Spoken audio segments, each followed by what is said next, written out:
The whole internet is buzzing about an unusual discovery on Google Maps in Antarctica. Southeast of Japan's Showa Station, someone noticed a giant door standing out in the icy landscape. Some call it Bigfoot's vacation home, or a shuttle from Star Trek. Others say it's a blown-off Boeing door that somehow ended up in the snow. Scientists have a way less exciting explanation. It looks like the so-called doorway is actually part of fast sea ice. It floats near the coast where the water is shallow and islands are scattered around. This spot could simply be an iceberg that got stuck and is slowly melting right where it is. You can see other icebergs nearby in the same area. Ice flowing around a solid underwater rock could have formed a natural pattern. The ice is pretty thin here, and because of the rocks underneath, the ice forms unique shapes. Geologists add that the mysterious find is just a rocky ridge sticking up because the ice level has dropped a bit.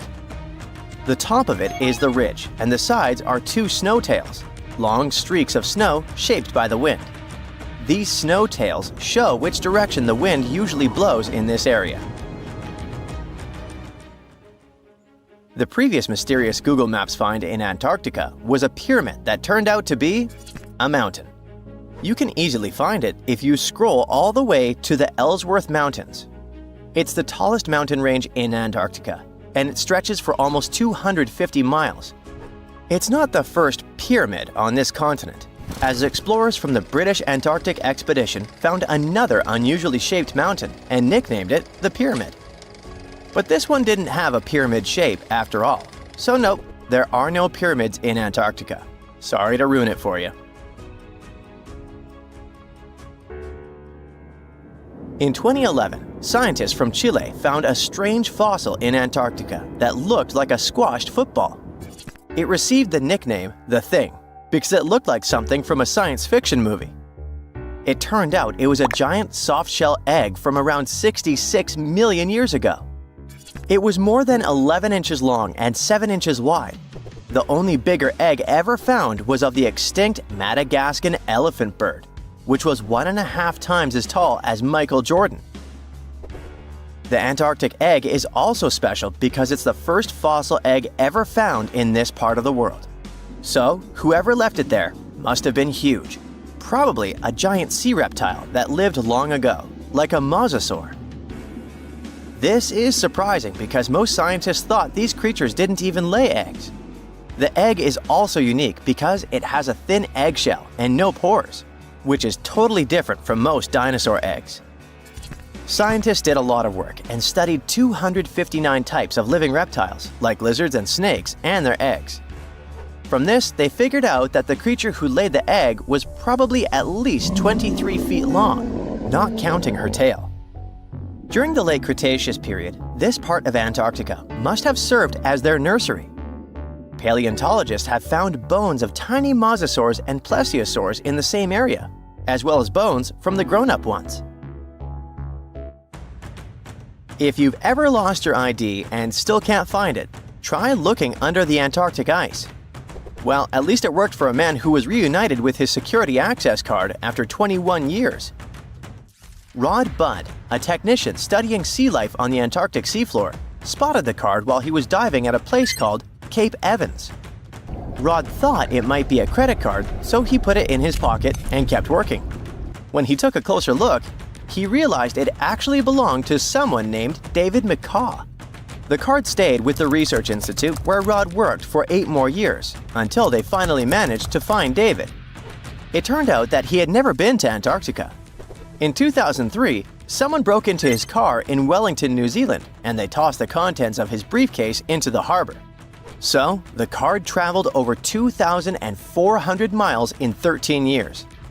There aren't even ocean currents that move directly from Wellington to Cape Evans.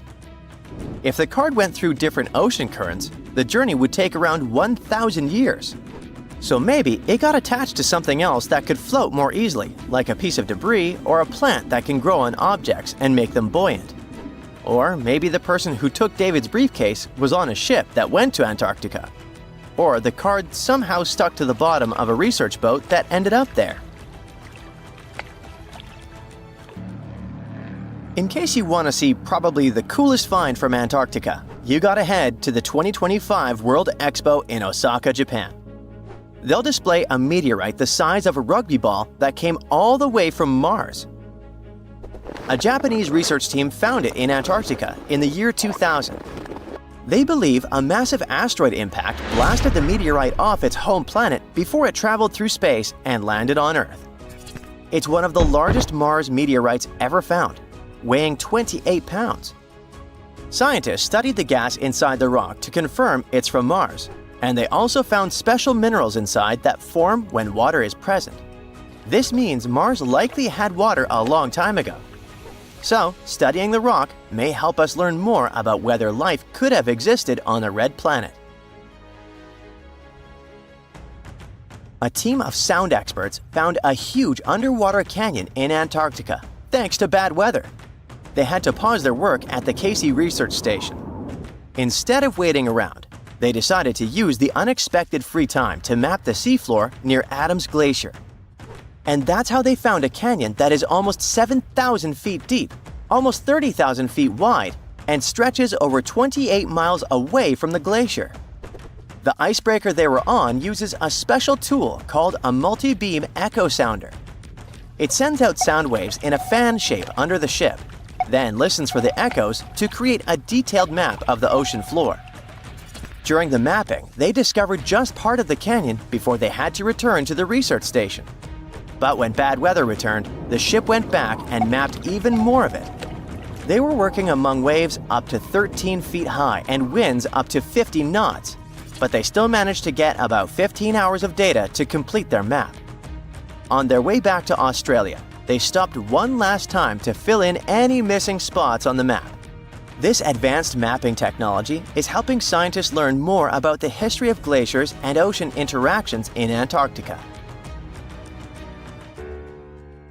A scientist was browsing through satellite images for brown trails of penguin droppings and found 4 new colonies of emperor penguins in Antarctica. This means there are now 66 breeding colonies for this vulnerable species.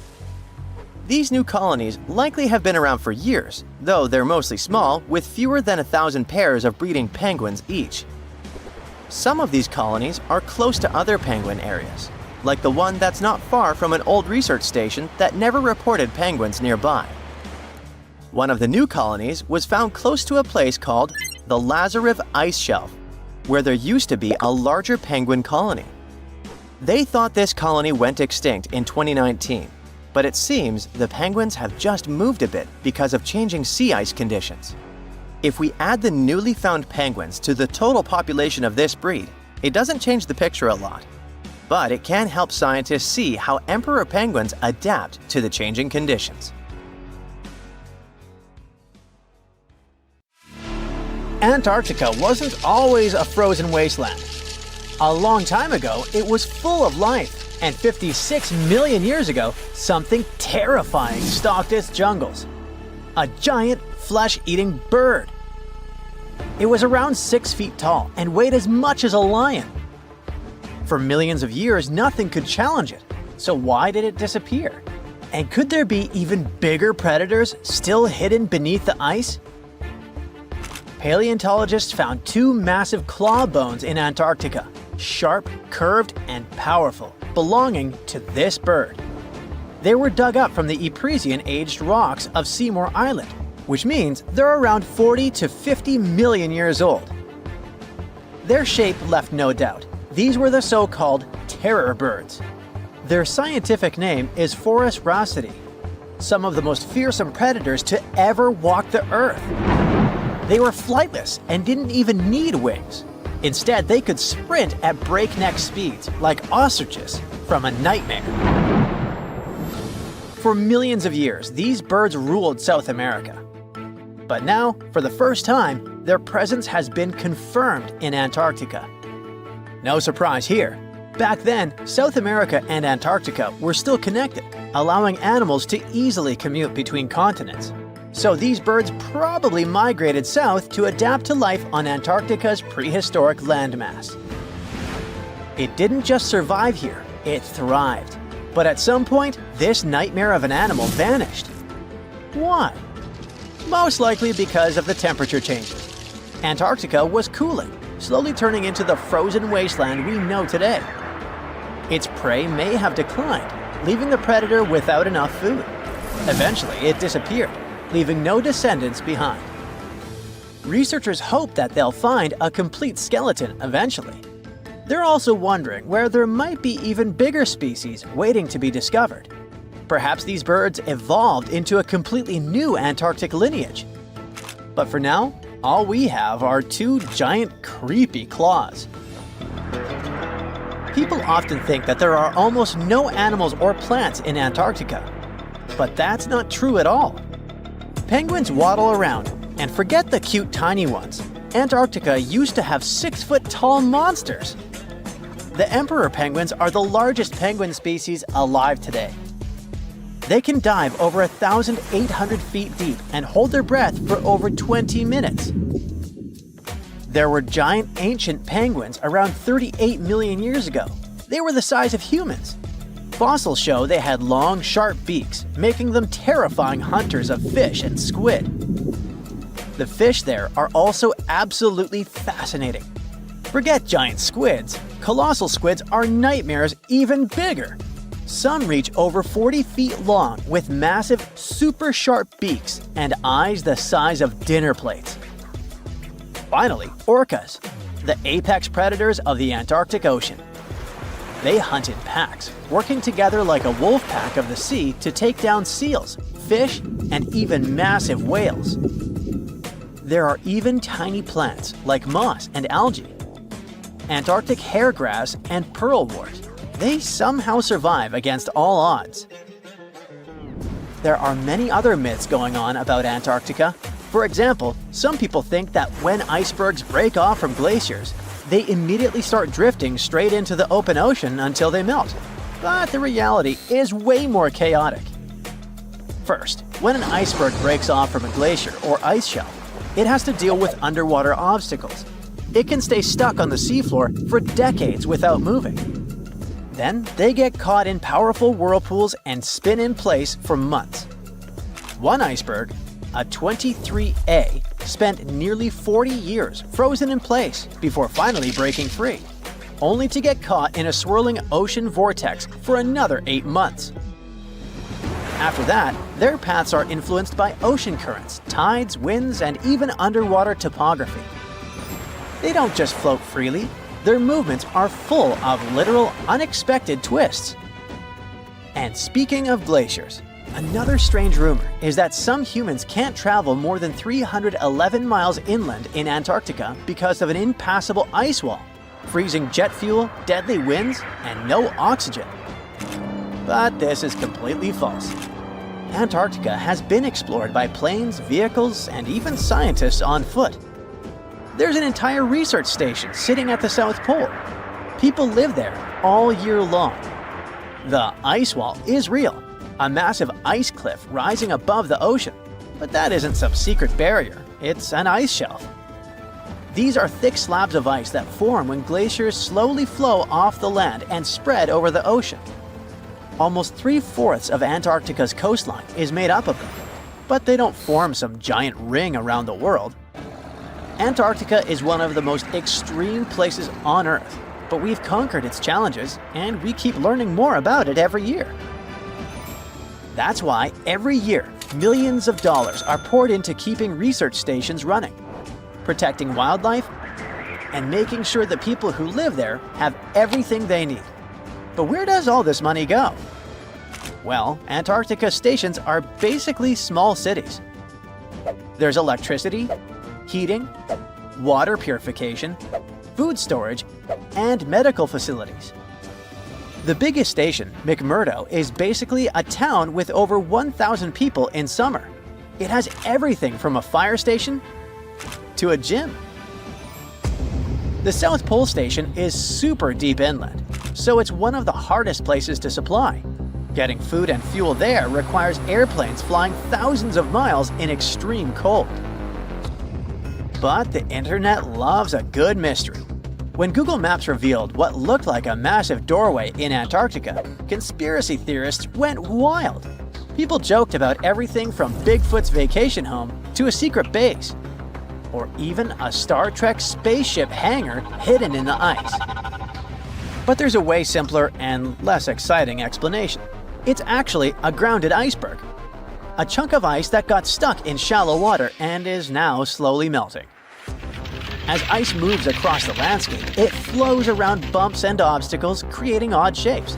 The process of melting, breaking apart, and refreezing can carve ice into unexpected forms.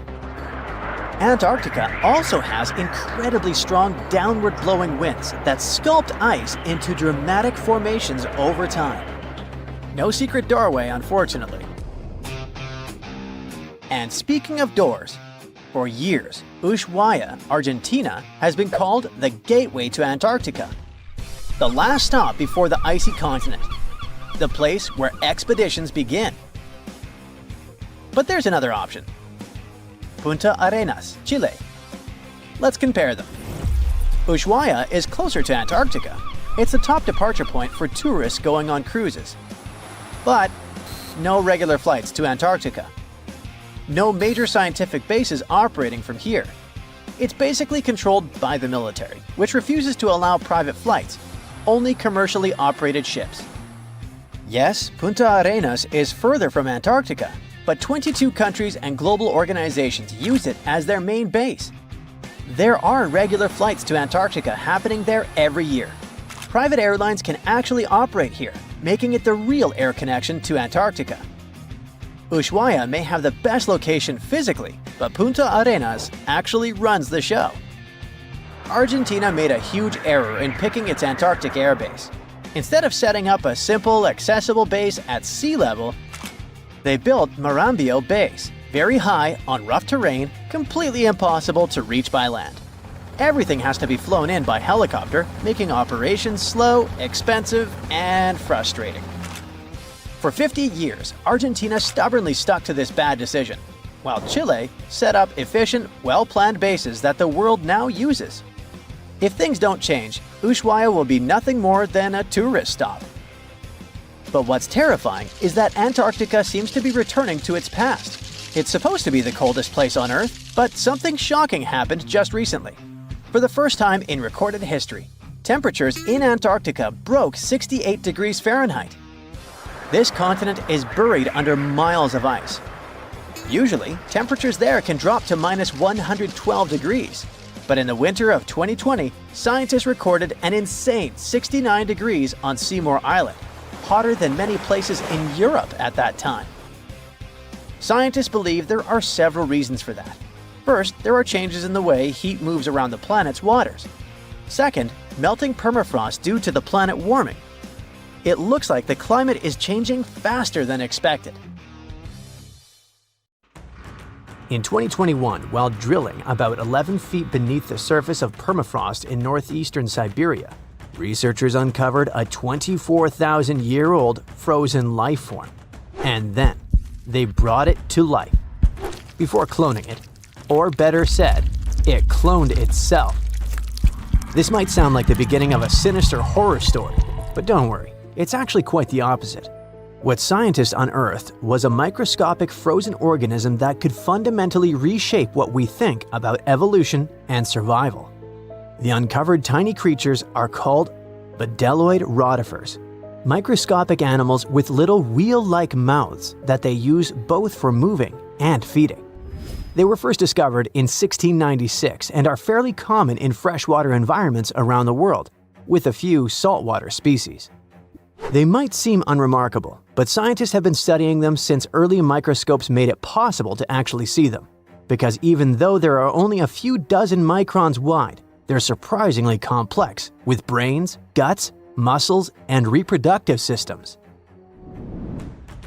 Could it be that within that complexity lies the secret to ultimate resilience, maybe even for us humans? Let's break it down. These creatures are extremophiles. That means they can survive being completely drained of water at any point in their life cycle, then lie dormant until rehydrated. But that's not all. They can also persevere through some of the harshest conditions on Earth, or in outer space, or even being stuck in the Siberian permafrost wasteland for tens of thousands of years. This is possible because they can enter cryptobiosis, a condition where organisms pause their metabolism and become nearly inactive. It may sound sciencey, but actually, some of the everyday products we eat are stored in a fridge thanks to this phenomenon. Take yeast, for example. Live yeast cells are surrounded by a protective layer made of dead cells and some nutrients. You can keep yeast at room temperature, but if cryptobiosis comes into play, in the form of your fridge or freezer, it stores much better and longer. During cryptobiosis, rotifers accumulate protective compounds like chaperone proteins, which help them repair and recover once favorable conditions return. Chaperone proteins are like tiny bodyguards. Their job is to keep other proteins in the cell from falling apart under pressure. When the body is stressed, whether from heat, cold, toxins, dehydration, or just the natural aging process, the proteins inside our cells can start to misfold. Proteins need to be folded into very specific shapes to function properly, and when that structure breaks down, they become useless, or worse, harmful. Misfolded proteins can pile up and interfere with normal cell function. In some cases, they clump together in ways that poison the cell. This kind of damage is even linked to serious health conditions. So, if rotifers have developed powerful proteins that prevent cellular chaos even under extreme conditions, could we use them to protect human cells from diseases and aging? By analyzing the age of the ice they were found in, scientists figured out that these frozen rotifers were at least 24,000 years old. That's a huge leap from earlier studies, which showed they could survive frozen for only about 10 years. Now that's what you call record-breaking. This period of Earth's history is known as the Late Pleistocene Epoch, a time dominated by the Ice Age, which means these invertebrates were lying dormant when Manny and Sid were having their adventure while roaming the icy landscapes, along with saber-toothed cats and giant ground sloths. Fun fact: although animated movies like Ice Age show woolly mammoths as huge, towering giants, they were actually about the same size and weight as today's average African elephant. Nature and evolution can be so cruel, yet fascinatingly unpredictable. Massive, menacing beasts that came from the Ice Age couldn't survive it, yet something tiny and weird, like a bedeloid, could. But regarding our unfrozen creature, after the soil thawed, the organism didn't just begin moving again, it also started reproducing. This is thanks to an ability called parthenogenesis, a specific form of reproduction in which embryos develop from unfertilized eggs, allowing them to reproduce independently. It really is like cloning, but it happens naturally. Many organisms, such as certain insects, reptiles, and even some birds, are capable of parthenogenesis, at least under specific conditions. For example, in honeybees, males develop from unfertilized eggs through parthenogenesis, making them genetic copies of their mother. However, parthenogenesis is often seen as an evolutionary disadvantage because it limits genetic diversity, meaning that most species that reproduce this way eventually face extinction. Despite this, bedeloid rotifers have diversified into over 450 distinct species over millions of years, which is extremely rare. Scientists believe their survival comes down to a few evolutionary adaptations. They can pause their metabolism through cryptobiosis, repair their DNA with specialized proteins, and even borrow useful genes from other organisms using a process called horizontal gene transfer. Unlike most animals which rely solely on inherited DNA, these organisms can steal genetic material from bacteria, fungi, and even plants, splicing foreign genes into their genome to gain new survival traits. Some studies have shown that up to 10% of their active genome comes from foreign DNA. This could explain their extraordinary resilience. They borrow genes for stress resistance, toxin breakdown, or radiation repair, essentially patching and upgrading their DNA in real time. It's not like the mind flare from Stranger Things where the creature absorbs another organism to improve itself and grow. It's more like a spy stealing a blueprint from a rival lab to learn its secrets. When cells rupture, for example, when bacteria die nearby, bdelloids scoop up loose DNA fragments and integrate them into their own genome. Interestingly, the usual expected lifespan of bdelloid rotifers under normal circumstances is only 2 weeks. The soil sample that contained these rotifers also held nematodes or roundworms, another group of tiny survivors already known to withstand tens of thousands of years icebound. This isn't just limited to microscopic animals. Researchers have successfully regrown Antarctic moss and entire Campion plants from seeds and samples frozen for hundreds or even thousands of years. In 2016, a team of Japanese scientists brought tardigrades, or simply water bears, back to life after 30 years in cryptobiosis. Tardigrades are even more impressive because they can live in a suspended state for up to 30 years, without food or water, and with temperature swings from deep freeze to 300 degrees Fahrenheit. These guys can also endure crushing deep-sea pressures, vacuum, microgravity, and intense radiation of space. Remember when we said earlier that these species can survive the harshest conditions on Earth and beyond? It wasn't an exaggeration, and now you understand why. And it's exactly why NASA and its partners sent water bears and bdelloid rotifers into orbit. They've even been aboard the ISS, helping scientists understand how these animals handle microgravity, radiation, and stress. Not only that, but in 2007, the European Space Agency launched a bunch of tardigrades into low Earth orbit, completely exposed. No suit, no shield, floating in a vacuum. They were blasted by cosmic radiation, UV light 1,000 times stronger than what hits Earth's surface, and temperatures near absolute zero. And when they came back, most of them woke up and reproduced despite the harsh conditions they were exposed to. This ties into an old theory called panspermia, the idea that life didn't originate on Earth but arrived here, locked in space dust or trapped inside a meteorite. Before, maybe it sounded like a fringe science, but when organisms can brush off cosmic radiation, then it doesn't seem so far-fetched, does it? What about humans? Does this mean we now fully understand the way hibernation works and are close to putting humans in this state? Sorry for spoiling it for you, but it still feels more like science fiction. However, researching rotifers, water bears, and similar organisms can lead to massive breakthroughs in other fields. Their resilience might be a blueprint for medicine, for reshaping what it means to age, maybe even to pause life itself, or extend it. We're talking real, practical innovations, from better preservation of human organs for transplantation to drugs that slow aging at the cellular level. And yes, maybe even cryogenic hibernation, long enough to make interstellar travel possible. In 2011, scientists from Chile found a weird-looking fossil in Antarctica that looked like a squashed football. Almost 10 years later, the rock just sat on a shelf in Chile's National Museum of Natural History with no specific label. It went by The Thing in the museum because it looked like something from a science fiction movie. When the scientists finally got their hands on the strange fossil, it turned out it was actually a giant softshell egg from around 66 million years ago. This one is more than 11 inches long and 7 inches wide. A regular chicken egg is just 2.5 inches long, and an ostrich egg is almost 6 inches long for comparison.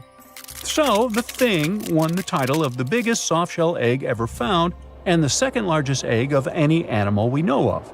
The only bigger egg that was ever found was that of the extinct Madagascan elephant bird, which is also 1.5 times as tall as Michael Jordan. The bird, not the egg. The Antarctic egg is also special because it's the first fossil ever found in this part of the world.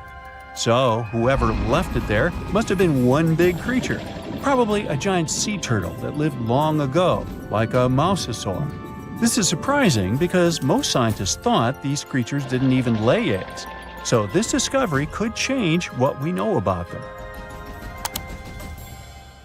The egg is also unique because it has a thin eggshell and no pores, which is totally different from most dinosaur eggs. It actually looks more like the eggs of lizards and snakes, but it came from a giant creature related to these animals. No known dinosaurs or flying reptiles from that time and place were big enough to lay such a huge egg, so it must have been a mosasaur after all. But we can't be 100% sure. Scientists did a lot of work and studied 259 types of living reptiles, like lizards and snakes, and their eggs. From this, they figured out that the mommy who laid the egg was probably at least 23 feet long, not counting her tail. During the late Cretaceous period, this part of Antarctica might have been like a nursery. Paleontologists have found bones of tiny mosasaurs and plesiosaurs in the same area, along with bones from the grown-up ones. Archaeologists in Norway made another cool but literally discovery and found dozens of arrows that had been hidden in ice for 6,000 years. They were melting out of a large ice patch in the high mountains, covering an area of about 45 football fields. In 2014 and 2016, when the summers were extra warm, scientists went to an ice patch called Langfoni to look around. They also found lots of reindeer bones and antlers there. Some of the arrows were whole and some in pieces, along with 5 arrowheads around the melting ice patch. This is more arrows than have been found at any other frozen site in the world. Some of the 68 found arrows date back to the Neolithic period, and the newest ones are from the 14th century of the Common Era. Ice is like the perfect time machine that can preserve whatever ends up there in an almost perfect condition. Langfoni became famous as one of the first ice patch sites after a local hiker found a 3,300-year-old leather shoe right next to its edge. Scientists are studying places like this to understand how people used these sites and how the ice patches from Norway to North America changed over time. Now, once upon a time, around 32,000 years ago, to be exact, a squirrel buried some seeds near a river in Siberia. Am I the only one getting the Ice Age vibes? Anyway, these seeds belong to a plant with cute white flowers. Thousands of years later, a group of scientists found these seeds buried deep in the frozen ground, about as far down as a 12-story building is tall. The seeds were surrounded by ice and bones of animals, like mammoths, bison, and woolly rhinoceroses. The mature seeds had been damaged, maybe by some squirrel, but some of the younger seeds still had good plant parts inside them. The scientists carefully took those out and put them in small containers to help them grow. And here comes the coolest part. They were able to grow the plants. Their flowers were shaped a little differently from the flowers of the same plant that grows today. After a year, the Ice Age plant even made new seeds. Based on this, the scientists suggested that permafrost could be a depository for an ancient gene pool, and we could find extinct species there and bring them back to life. Scientists on an icebreaker in Antarctica were looking for whales, but found something way more unusual. The camera behind the ship, which is as heavy as a car, detected 16 million icefish nests on the floor of the Weddell Sea. The nests were located about every 10 inches in all directions and covered an area of 93 square miles, which is slightly bigger than the whole of Washington, D.C. The colony even had a distinct border, which was a line in the sand. The scientists were in the area because they were studying a special spot in the ocean where the water was a little warmer than the water around it. In this warmer water, they found tiny animals called zooplankton near the top. When the young icefish hatch, they swim up to this area to eat the zooplankton before going back down to the seafloor to grow up and have their own offspring. Since there was so much food, it made sense to see icefish in this warm water. But they didn't expect to find such a huge number of icefish nests, much more than anyone had ever seen before. New Zealand's Antarctic Heritage Fund found some old photo negatives in a hut in Antarctica. They turned out to be unique images from the Ross Sea Party. It was a famous failed expedition led by Ernest Shackleton. He wanted to become the first person to cross Antarctica by land, from the Weddell Sea to the Ross Sea, passing through the South Pole. But things went wrong when their ship, the Aurora, was blown out to sea. They had to use the hut from another explorer, Captain Robert Falcon Scott. His goal was to be the first person to reach the North Pole, But sadly, he didn't succeed either. The negatives were made of cellulose nitrate and were found stuck together in the small box. The trust took the negatives back to New Zealand, where they carefully separated them and discovered 22 hidden images. Many of the photos were damaged, but the trust could still recognize some familiar places around McMurdo Sound, a well-known area in Antarctica. No one knows for sure who took the pictures. In December 2021, some scientists noticed a strange mark on the Larsen ice shelf, a giant sheet of ice off the eastern coast of Antarctica. They thought it might be a river flowing under the ice, so they drilled down over 1,600 feet to check it out.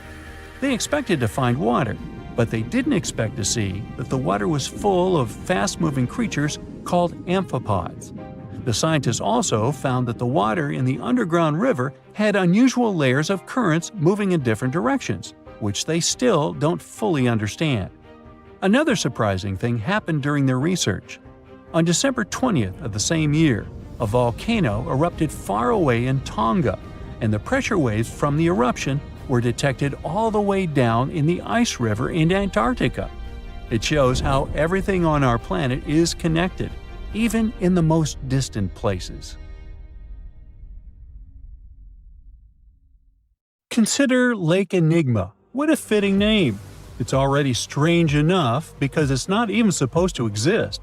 But now, we stumbled upon actual life deep beneath it. And this just might help NASA in their search for life in outer space. The lake lies deep in the icy heart of Antarctica, so it's not really a water pool like we're used to, more like a lake-like block of ice, or so we thought. Just recently, Italian scientists discovered a secret that had been buried for ages, an actual body of water, and in this water, life is thriving. Various microorganisms, and even some weird little hunters.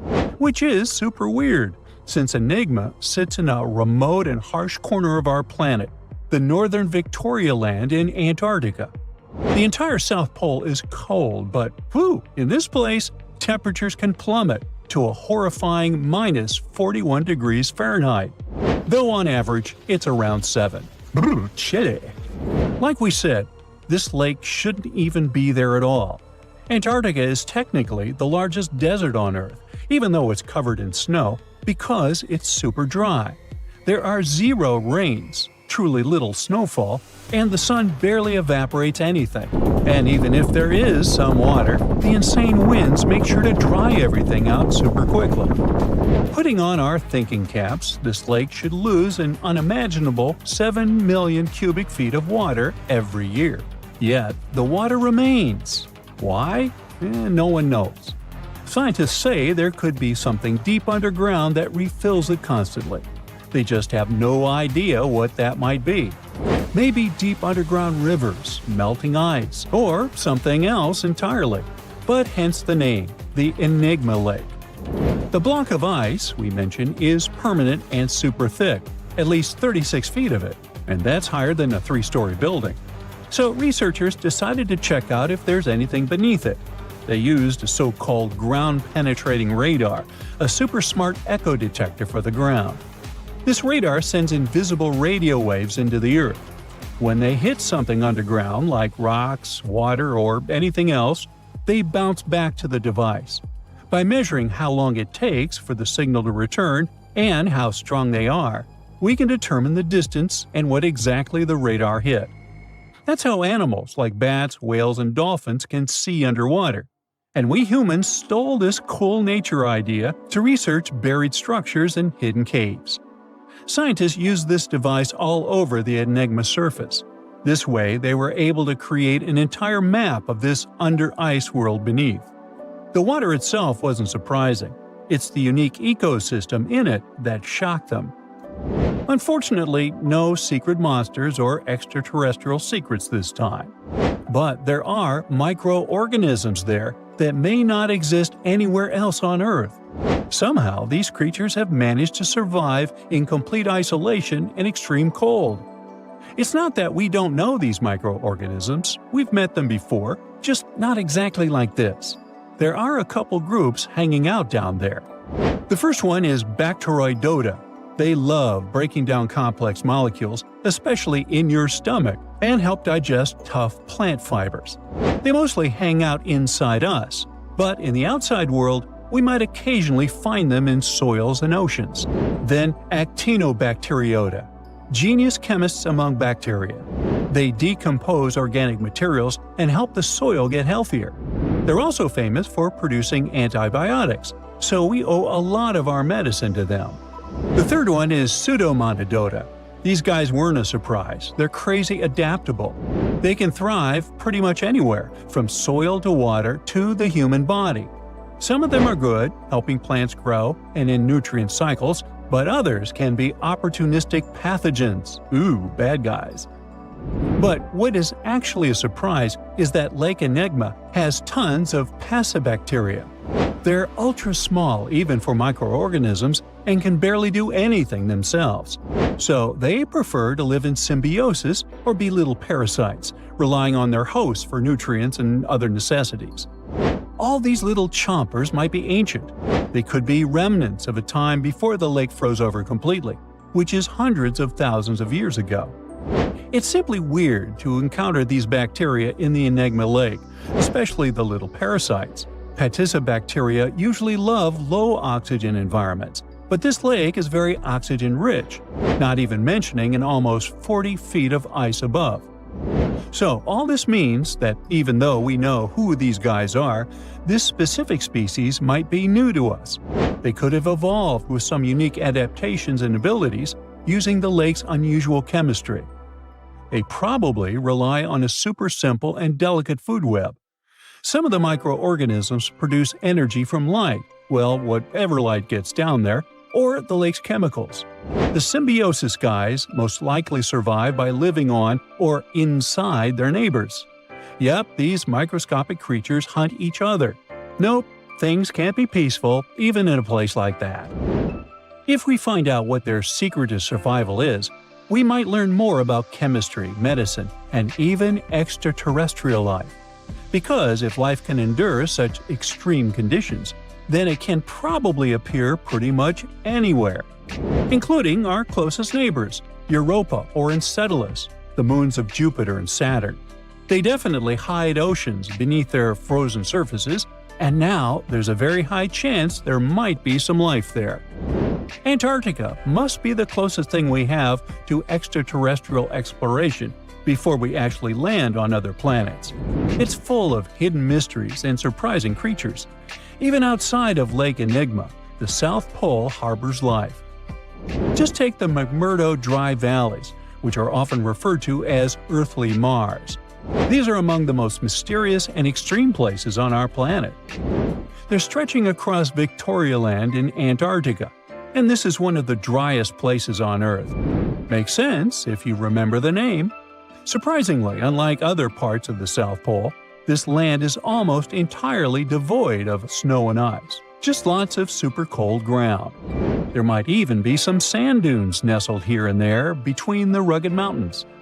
The ground is mostly covered in loose gravel, scattered with ancient rocks made of granite, and something interesting called gneiss, just spelled differently. It's the type of rock that's been through a lot, literally. It's usually born when granite and sedimentary rocks have to endure insane pressure or horrifying heat for a while, a process called metamorphism. These conditions are so intense that they literally rearrange the minerals into layers. That's why gneiss has such beautiful foliated looks. It's the planet's version of baking a layered cake. It's amazing because this place is almost exactly the way it was millions of years ago. These valleys are frozen in time, and they give us a little glimpse into Earth's distant past. And that includes life. Once again, local winds are absolutely terrifying gusts of cold air racing downhill, and they evaporate snow faster than it can even melt. So, logically, you shouldn't find much water here, not even mentioning life. But somehow, you can still stumble across frozen lakes and saline ponds in the dry valleys. And local life stretches all reason and our understanding of biology. It exists inside the rocks themselves. Microorganisms are hidden in slightly moist cracks and crevices. Deep inside, there's endolithic bacteria. These guys are super chill. Instead of moving around like other microorganisms, they always stay put inside their little rocky homes. How do they survive? Through photosynthesis. Just like plants, they take teeny tiny parts of light that gets in crevices and acts like little solar panels, getting energy from the sun. Meanwhile, in another place, beneath the Taylor Glacier, there's bacteria that literally doesn't eat anything. Not comfort, not sunlight, not even oxygen. These guys rely on a diet of dusty rocks and sulfur to fuel their weird metabolisms. By breaking down sulfur and iron, they get energy to sustain themselves.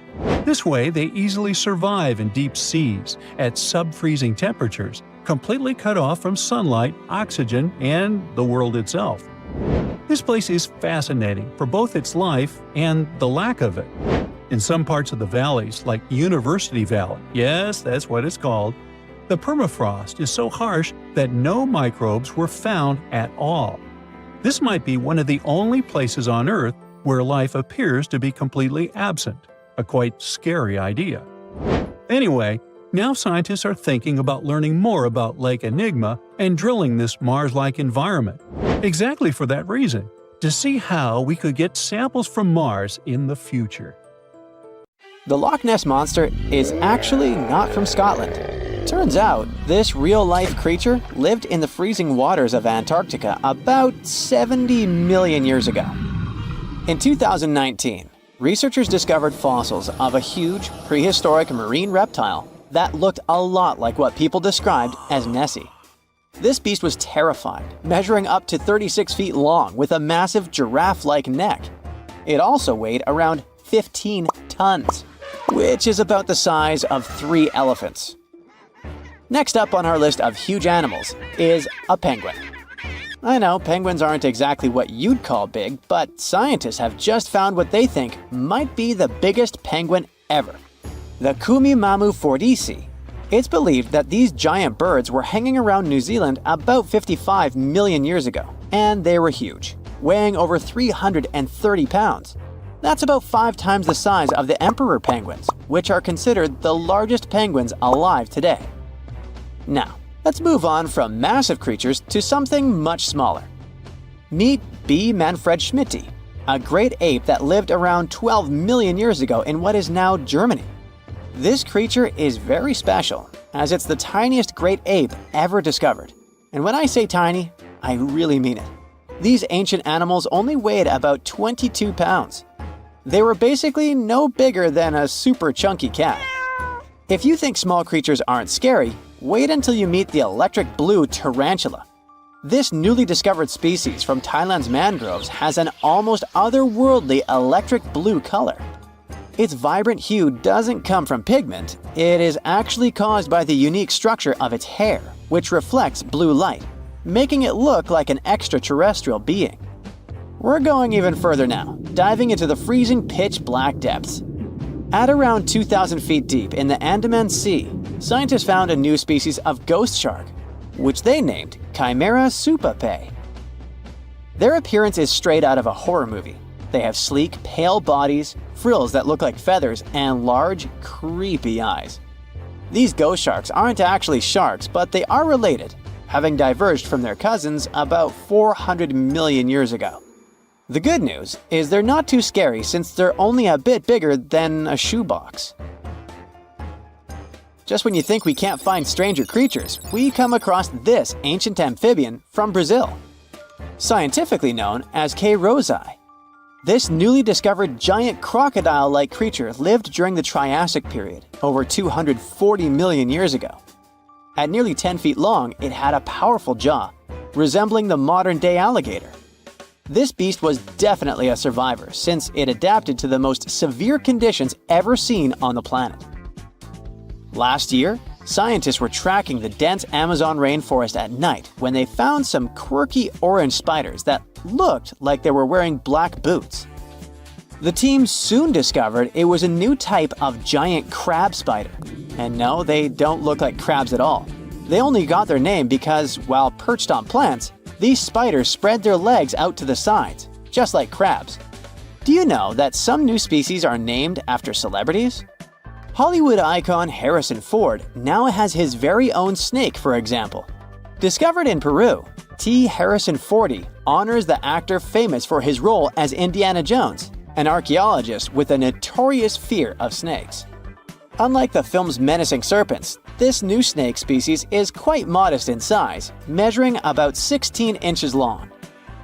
We also have the Rampholion princei, a small new species of pygmy chameleon from Tanzania that was named after US rapper and poet Prince Iya.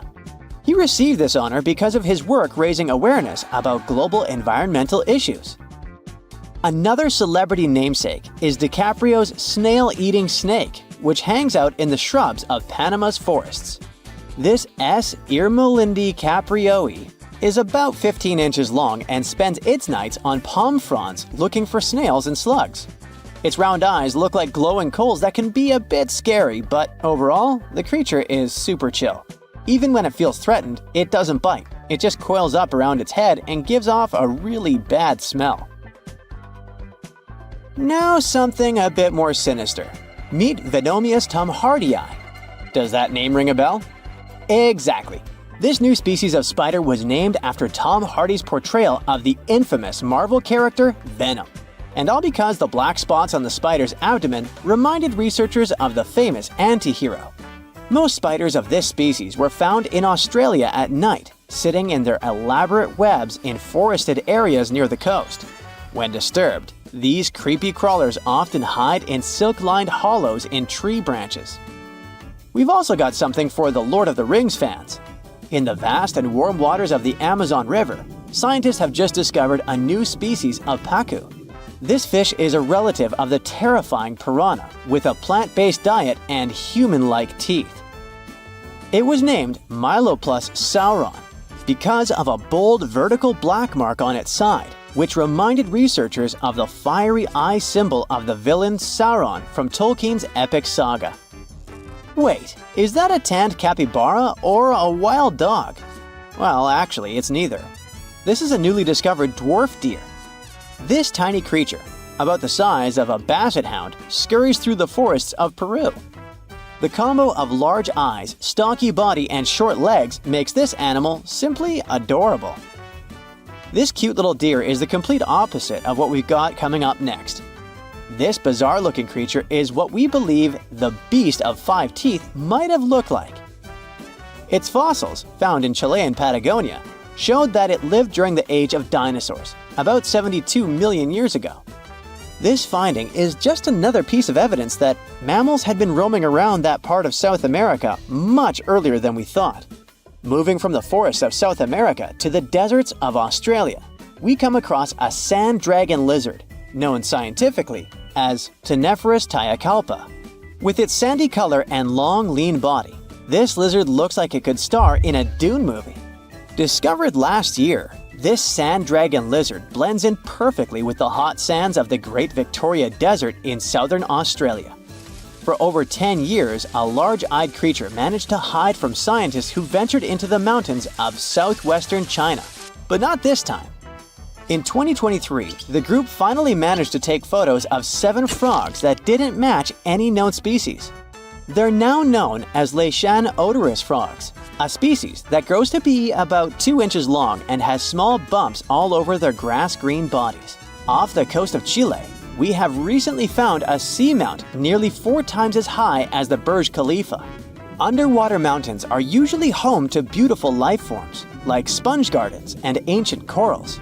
But this Chilean seamount also hid a creature known as the flying spaghetti monster. It's a rare type of squid with long noodle-like tentacles that make it look like an underwater pasta dish. Including its tentacles, this strange creature can be over 130 feet long. Recently, scientists were diving into the cold waters of the Antarctic Peninsula when they thought they had found an ordinary dragonfish swimming by. But there was something unusual about this one. It turned out that this fish had 2 darker vertical stripes along its slender body. That's when they realized they were looking at a new species, the banded dragonfish. From bizarre sea creatures to a cute one. In 2017, locals were diving near Kume Island in Japan when they found the skeleton panda sea squirt. This deep-sea oddity quickly won people over with its look because its black spots actually resemble a panda bear's eyes and ears. At least if you have a good imagination. This unusual creature filters water to catch its food, and is yet another reminder of the ocean's hidden wonders. Do you know that NASA explores not only stars, planets, galaxies, or black holes? Hard to believe, but yes. The agency also works on discoveries here on our home planet Earth. So what has NASA recently discovered? Is there life under the ice? While they were analyzing data recently, they discovered something unbelievable hiding under Antarctica's ice. And this discovery not only changes everything we know about the whole water system of the Earth, but it may also help with research about life in space. Humankind's existence might depend on understanding Antarctica and its secrets. So, the recent discoveries reveal vital information about our survival. But before we continue, let's see how much you know about this place, where it's only ice as far as your eyes can see. Antarctica is one of the world's 7 continents in the southern hemisphere. It's the 5th largest continent in terms of total area, and that means it's almost twice the size of Australia. Want to see real meteorites? Go to Antarctica. Due to its dry climate, Antarctica is one of the best places to observe space. But what's even greater is that you can find meteorites on the white surface of the continent. Scientists have already plucked about 45,000 meteorites from the ice, and they think they can see another 300,000. Since there aren't many terrestrial rocks there, it's easy for them to spot them, thanks to their dark color. Antarctica's dry desert environment also helps preserve them, even the ones that fell to Earth more than 1 million years ago. And can you imagine any volcanic activity in Antarctica? It's hard. But this place is where fire meets the ice. West Antarctica is where most volcanic activity occurs. Scientists recently found that 138 volcanoes exist in West Antarctica alone. Wow! You would think that Antarctica is always cold, but no. Its coastal regions can get as warm as 50 degrees Fahrenheit. But have you ever wondered what Antarctica would look like if there were no ice? It may seem unimaginable now, but it was not always covered by ice. That was 34 million years ago, though, so nobody could tell how the continent's surface would be without the ice. But NASA changed that. They generated computer simulations and created the most accurate map of it as of today. What they saw was incredible. The continent was not flat at all like it seemed. It's pretty bumpy with valleys, rolling plains, and high mountains. But this was nothing next to what they had discovered under Antarctica's ice. So, what is it? Drum roll, please.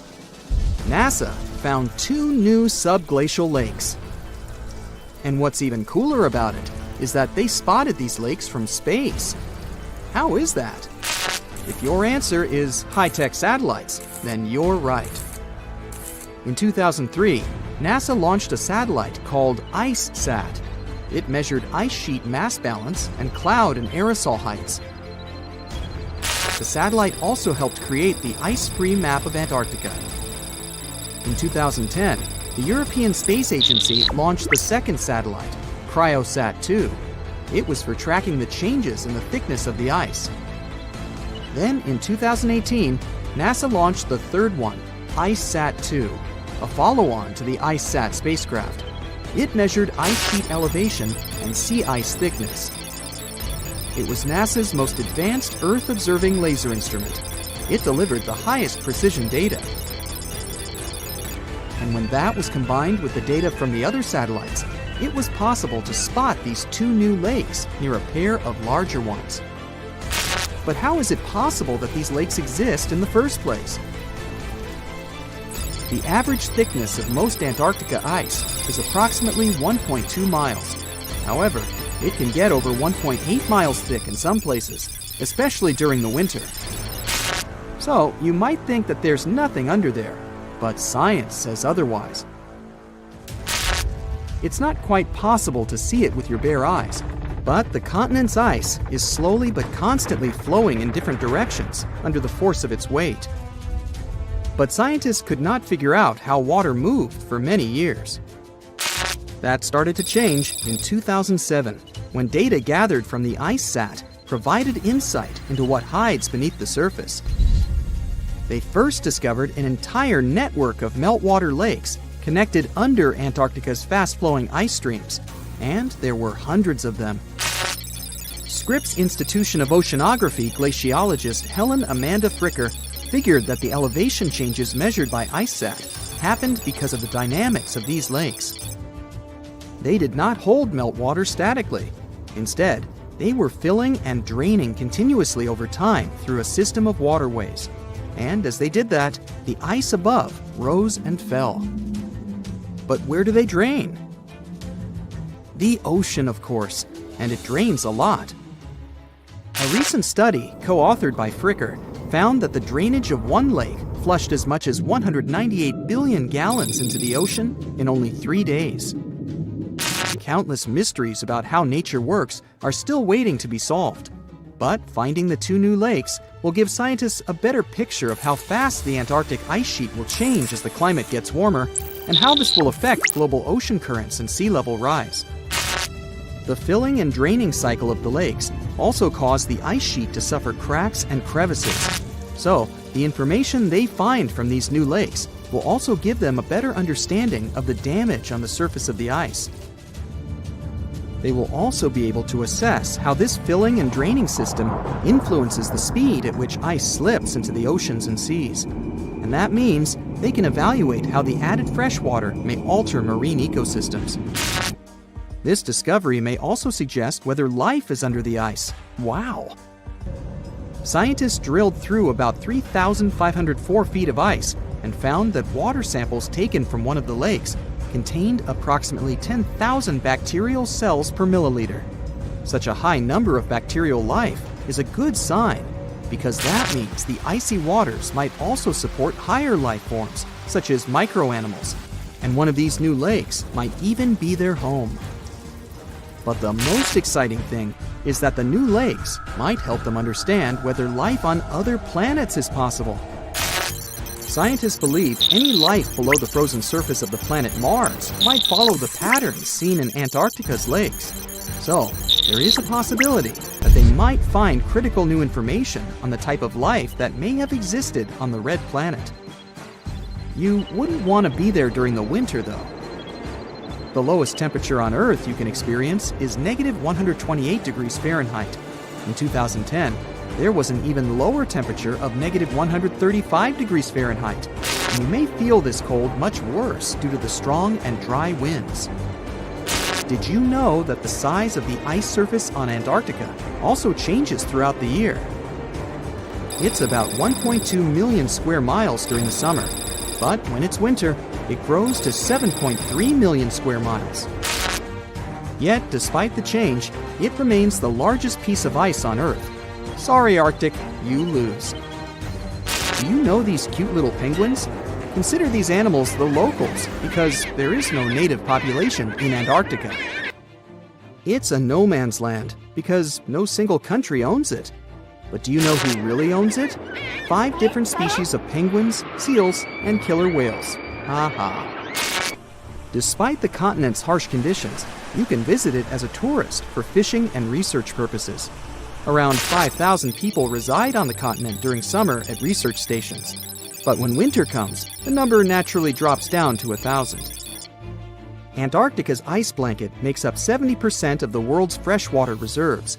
Imagine what would happen if it melted. The global sea levels would be raised by almost 200 feet. There's nothing around, just the eternal, endless whiteness of Greenland's snow and cold winds blowing into your face. Nothing hints at the impending catastrophe. You take another step and freeze in horror. An abyss is spreading at your feet, bottomless and dark. If you had made a bigger step, it would have swallowed you. That infamous Greenland's hole. It happened in the middle of the 2010s. A group of geologists were scanning the surface of Greenland's Hiawatha Glacier using radar when they spotted something very, very strange. It was a giant pit, more than 980 feet deep and almost 20 miles wide. That's big enough to fit inside Washington, D.C. or Paris. After staring at their radars for quite a while and scratching their heads, researchers decided to find out what could have made such a huge hole. Could it have been good old erosion, a raging volcano, an asteroid impact, a giant sandworm? Ugh, I might have gone a bit overboard with this worm idea, but you never know with these ancient glaciers. Anyway, in our case, one mystery seemed to lead to another, which had been puzzling scientists for decades. And to solve both of them, scientists needed something super common, but at the same time very important: quartz, one of the most abundant materials in Earth's crust. But before we dig deeper into this topic, let's make a small detour and talk about a pretty bizarre phenomenon called the Younger Dryas event. To see what it was like, we need to go deep into the past, as far back as 12,900 to 11,600 years ago. During that period, the planet became much colder, especially in Europe and North America. Now, let's talk a bit more about that weird climate change in the Northern Hemisphere. There are a few theories. One that involves a change in currents in the Atlantic Ocean. Another speaks about something large kicking tons of dust into the air and effectively blocking sunlight. The two most popular and likely hypotheses mention a volcanic eruption and an asteroid impact. Indeed, there was a volcanic eruption on the territory of modern-day Germany at around the right time. But there's also a probability that a space object struck the planet during this period too. And now let's get back to the hole scientists found in Greenland. When NASA's Iceberg program and Germany's Alfred Wegener Institute discovered it, it seemed they had finally found the reason for the Younger Dryas event. But was it really an asteroid that created that impressive pit and caused temperatures to drop all over the Northern Hemisphere? To test this theory, the researchers needed quartz. The thing is, in its pure form, quartz has a very simple structure. It's made from interlocking silicon-oxygen tetrahedra. Efficient and so pretty. Just look at these six-sided prismatic crystals. Since its structure is so simple and the components are so common, you can find quartz almost in any rock on the planet. At one point, magic happens. Larger rocks erode away, pushing out tiny bits of quartz sand. The scientists exploring the mysterious pit gathered the quartz sand that had been washed out from underneath the glacier. It was like looking at the rocks at the very bottom of the hole without having to actually get all the way down there. Very handy. So while examining the material, they discovered quartz grains with the telltale signs of terrible catastrophe. They had PDFs all over them. No, I'm not talking about the document format. PDFs stand for planar deformation features, and they look like lines etched into the crystal surface. These lines are a sign that you're holding shocked quartz. It forms under immense pressure, when the internal crystals are pushed out of alignment. But the most exciting thing here is that shocked quartz only appears under the influence of powerful forces, like massive impacts or terrifying explosions. In other words, finding this poor shocked quartz under the Hiawatha Glacier could be much needed proof that the hole was an enormous impact crater that formed when something equally enormous crash-landed there. Based on the size of the crater, this space object probably was a bit more than a mile across, which is twice the height of the Burj Khalifa Tower in Dubai. A meteorite that big would have looked 3 times as bright as the sun when traveling across the sky, and it would have hit Earth with an immense force. The impact would have been so great it'd have vaporized rock and thrown debris for hundreds of miles away. The sky would have filled with dust. It would have dimmed the sun and led to a temperature drop all over the planet. And guess what? The last part about decreasing temperatures got the researchers super excited, because it opened up a possibility that the impact could have been connected to the Younger Dryas event. To prove this idea, scientists decided to use quartz again. They examined it more closely, trying to date the impact. Well, they were in for an even greater shock. The Hiawatha crater turned out to be not 12,000, but 58 million years old. On the other hand, the researchers were disappointed that they hadn't been able to confirm their theory.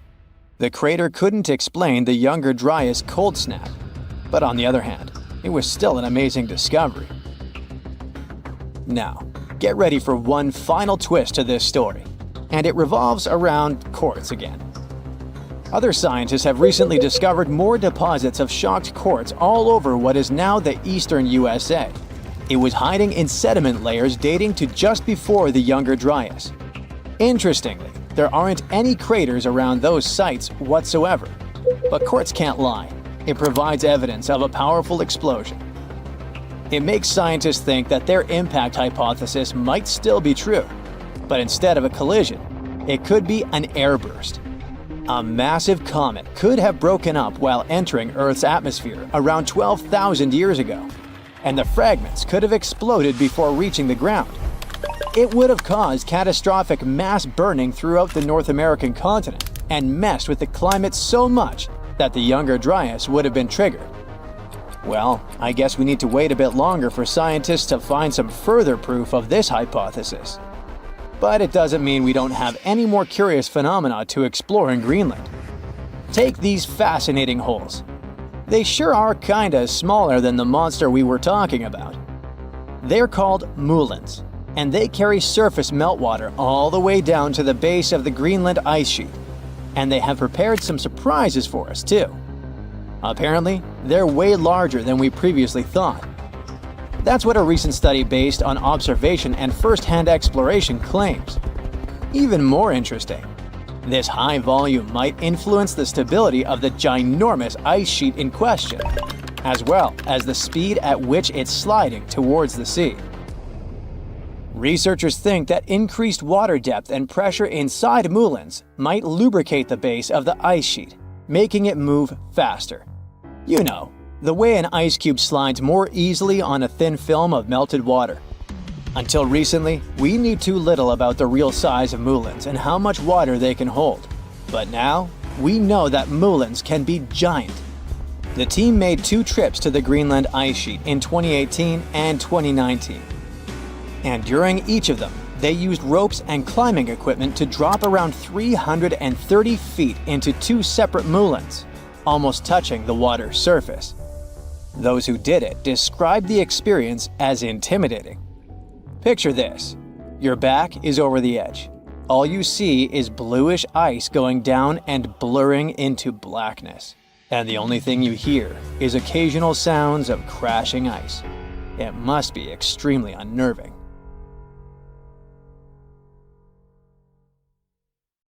Giant vase-like sponges, otherworldly jellyfish, segmented worms covered with bristles, and large octopuses are the newest Antarctica discovery.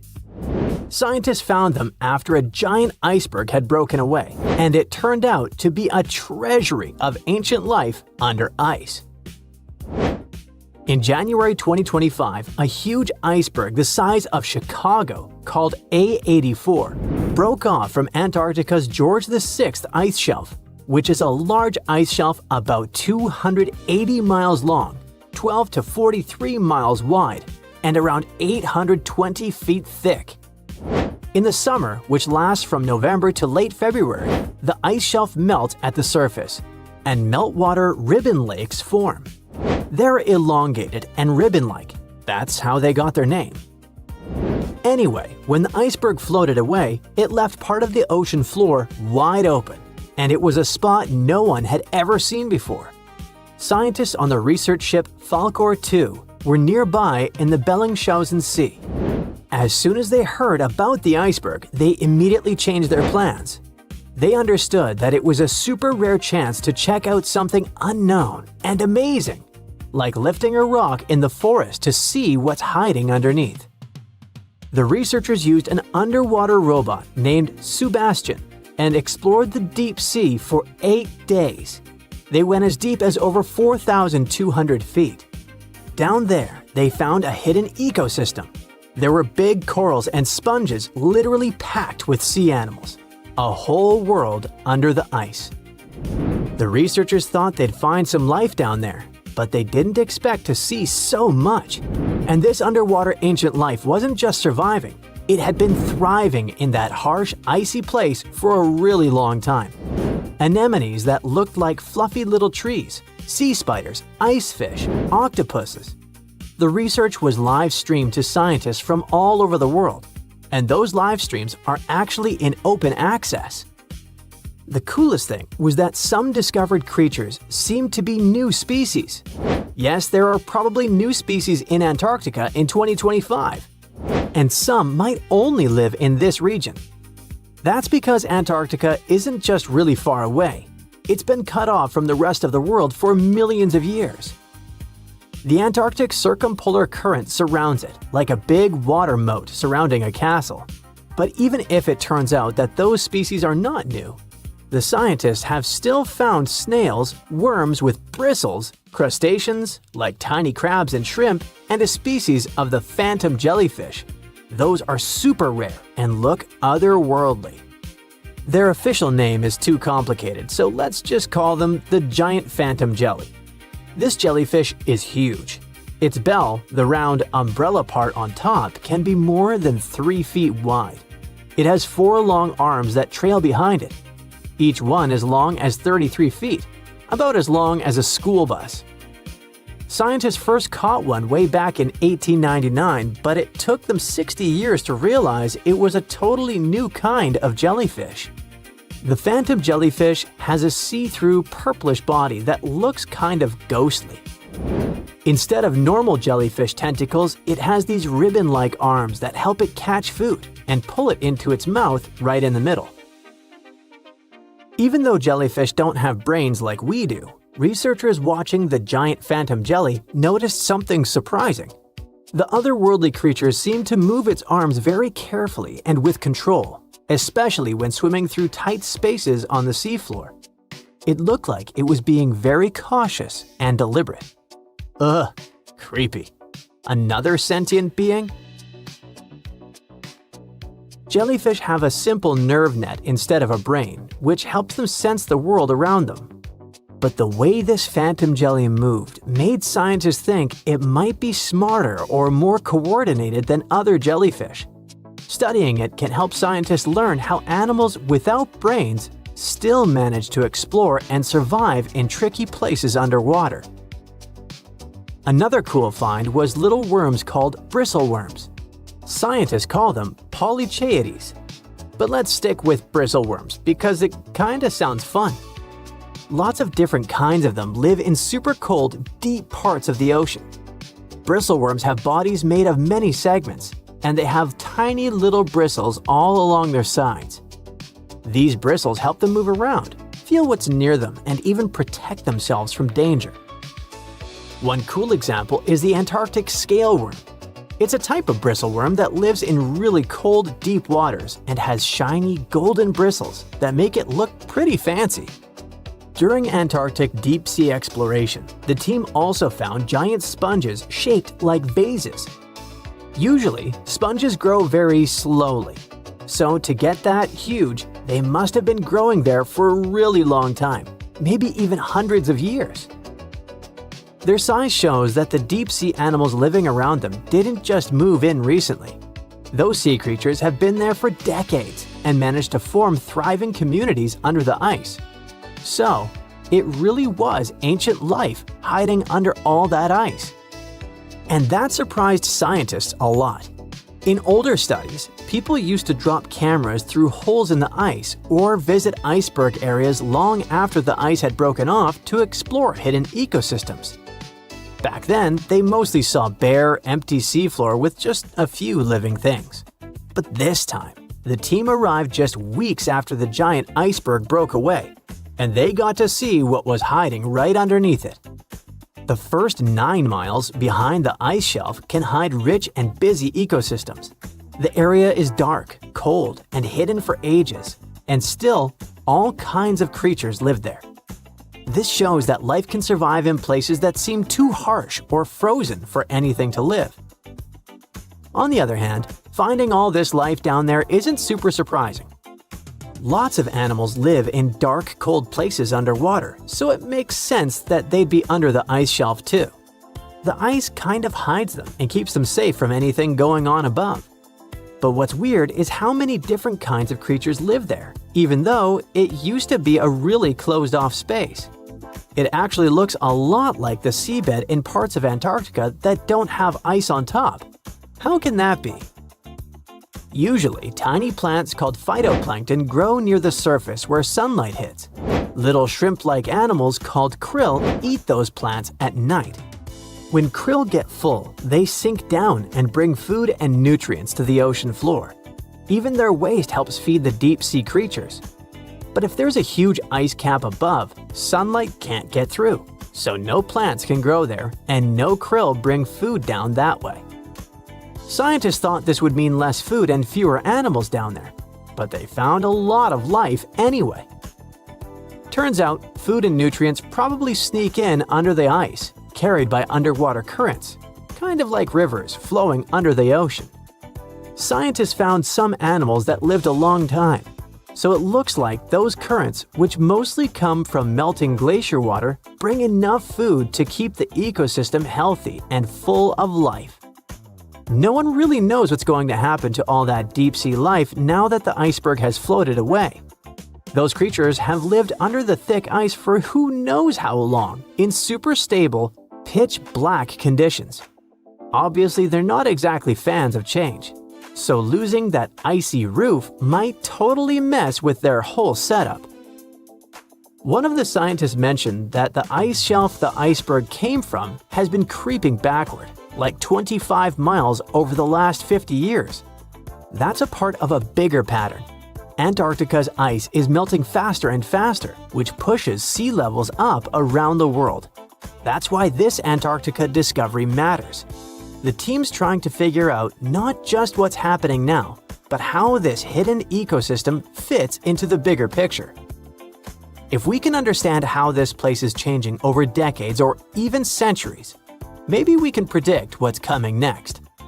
And it's pretty amazing that breaking ice can tell us so much, right? This sleek, state-of-the-art submarine named Ran was sent to explore the depths of Antarctica. But as soon as it discovered something, it mysteriously disappeared. So, what happened? It all started when scientists wanted to explore one of the most remote and mysterious places on Earth, the Dotson Ice Shelf in West Antarctica. This ice shelf, silent giant, stretches 30 miles wide. That's almost the length of New York City. It stands between two icy promontories, the Martin and Bear Peninsulas, and it hides an entire world of geological mysteries. If you think that Antarctica is nothing but a desert of super thick snow and ice, you're wrong. There are entire landscapes hidden deep down there. The underside of the Dotson Ice Shelf is a rugged, dynamic terrain shaped by the slow, relentless forces of nature. There are towering ice formations, deep troughs, and bizarre structures stretching for hundreds of feet. Scientists are super curious about it, but as you can imagine, this landscape isn't easy to explore at all. To find out more, we have to scan the area with satellites or try drilling through the snow, trying to collect the big picture, piece by piece. But these methods only gave us vague hints. The real breakthrough happened when scientists came up with the idea to let the submarines explore it. Autonomous submersibles could swoop deep into the icy waters beneath the Dotson Ice Shelf and tell us what's up down there. These robotic explorers have fantastic advanced sonar systems. It's that thing that bats or dolphins do. They can use sound to see the world. Basically, they send out sound waves underwater, and when those waves hit something like the ice shelf above or the seafloor below, they bounce back to the system. Animals feel how long it took for the sound waves to return and how they changed. And this helped them understand what's located where. For example, clicks that dolphins send out tell them where the fish are. We copied this crazy evolutionary trick and adapted it to our underwater exploration. Only our version is much cooler, with a higher level of precision, so we created detailed maps of the environment. The Rand submarine was one of those robotic explorers. It was named after the Norse deity of the sea. Ran had been meticulously programmed to navigate a treacherous landscape of Antarctica. But even with all this training, its journey led to an unexpected and eerie end. In 2019, Ran was sent to explore the depths beneath the Dotson ice shelf. It was a hero, the first one to go on a mission like this. The team said it was like seeing the other side of the moon. For 27 straight days, it worked tirelessly. It traveled over 620 miles beneath the thick ice. That's like a journey from Paris to Berlin. Ran went further and deeper than anyone could have imagined. At one point, it reached over 10 miles into the glacier's belly, and what it discovered down there was astonishing. Scientists thought there would be some smooth, uniform ice surfaces, but Ran revealed an underside marked by huge cracks, ridges. There were formations that looked like sand dunes, frozen in time. And finally, it found some mysterious swirling and teardrop-shaped patterns. They all looked more like art than geology. This actually tells the story of ice shelves and the ocean around it. Warm water sneaks in under the ice and melts it from below. Sometimes it smooths the ice out, but other times it carves out these weird, uneven shapes that look like patterns and drawings. And some of these shapes are huge, over 1,300 feet long. That's about 3.5 football fields. The reason why they look like swirling doodles is because the Earth spins. It makes the water turn in special ways, bending the shapes and drawing these spirals. It's called the Coriolis effect. Imagine you were on a merry-go-round and tried to throw something like a ball. It would go in a curve, not a straight line. Same thing happens with the water on Earth. Later, scientists found similar patterns in other Antarctic ice shelves, though they weren't as epic as the ones under Dotson. But Ran also discovered something horrifying. Turns out that these warm waters, aside from being great artists, are also a huge danger. The Dotson ice shelf isn't just hanging out serenely on the sea. It's part of a very delicate system and acts as a protective barrier that holds back huge glaciers in West Antarctica. The ice shelf is floating on the ocean, but it's still connected to the land. As warm water sneaks underneath it and the ice melts, the Dotson can't hold on to the land as tightly anymore. The protective barrier starts to weaken, and this lets the glaciers behind it move faster into the ocean. When those glaciers flow into the sea, they add more water, which could cause sea levels to rise, eventually changing our coastlines. Ran stumbled upon huge pockets where the ice was melting at alarming rates, all due to powerful underwater currents. It was like seeing a ticking clock on the glacier. The stakes were high, but luckily the submarine was ready. This time, it managed to return. And then, it worked for 5 more years, helping scientists with tons of useful data. The missions were daunting. There could be periods where Ran slipped into the pitch-black cavity beneath the glaciers, spending 24 hours without communication. But it was mapping every peak and every valley. It gained experience from over 40 missions below ice. Then, in early 2024, Ran went on a mission to the Thwaites Glacier. The mission was bold from the start. This place is also ominously referred to as the Doomsday Glacier. It's called that because it's slowly melting and has the potential to raise sea levels worldwide if it collapses, causing catastrophes everywhere. That's why Ran was dispatched to explore its underbelly, a place that had never been mapped so intricately before. The idea was to uncover the glacier's secrets, study how rapidly it was melting, and why. This was Ran's second time exploring Thwaites. During the previous visit, it became the first sub to ever map the glacier's underside. Ran was exploring the depths from 650 feet to 1,650 feet. It sent a lot of data about how the Doomsday Glacier was slowly melting due to warm ocean currents. But while venturing into these icy depths, something went wrong. Out of nowhere, Ran vanished. Without warning, without a trace. One moment it was sending back crucial data, and the next it had slipped into the abyss. No distress signals, no final transmission. and it didn't return to the point it was supposed to. People sent extensive searches, helicopters soared overhead, drones buzzed through the frozen skies, but no sign of the submersible emerged from the glacier's grasp. After a while, RAND's batteries would certainly run away. So at this point, it had definitely been swallowed by the abyss beneath 1,500 feet of ice. That was a huge and sad loss for the scientific team. The scientists at the University of Gothenburg are now looking to replace RAND and continue their important research under Thwaites. To this day, scientists have no idea what happened to it. Some say it may have been trapped in the ice. Others believe it was pulled away by an unseen current. It also might have collided with something unexpected. Whatever the truth is, its disappearance has left scientists stunned, and it looks like the ice shelf will hold on to its secrets a little longer. At least we gained a treasure trove of knowledge from RAND's journey.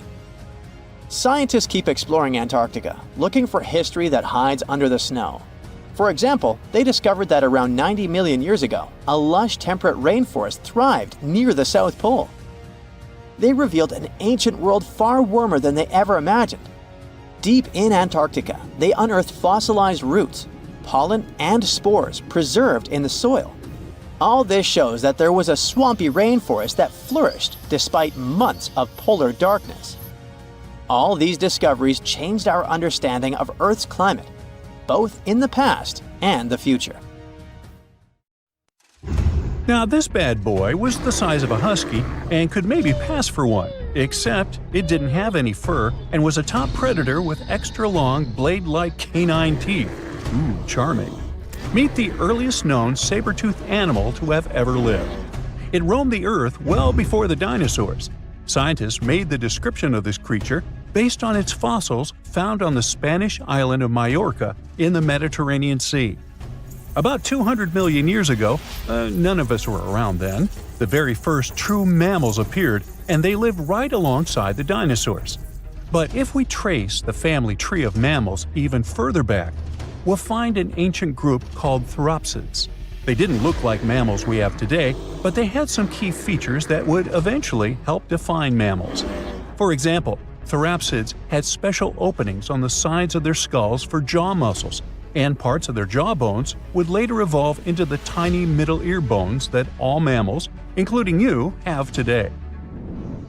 So, the new discovery is what might be the oldest known Theropsid fossil. The fossil, which doesn't have an official species name yet, belongs to a group called Gorgonopsians. Those guys are more closely related to mammals than they are to any other living animals. Some of them were as small as cats, and others were as massive as polar bears. Gorgonopsians had some very mammal-like traits, like different types of teeth for different jobs. But unlike mammals, these ancient predators kept replacing their teeth, even their giant saber-like canines, over and over during their lives. Hey, that would be handy. Until now, the oldest Gorgonopsian fossils we knew about were around 265 million years old. But this new fossil is even older, dating back between 270 and 280 million years. The find was super detailed and complete, including its sharp knife-like fangs, part of its jaw, pieces of its spine, ribs, tailbones, and toe bones, plus most of one of its back legs. Even though the creature's skull wasn't complete, the scientists think it was about 7 inches long, and the animal itself would have been around the size of a medium-large dog, weighing between 66 and 88 pounds.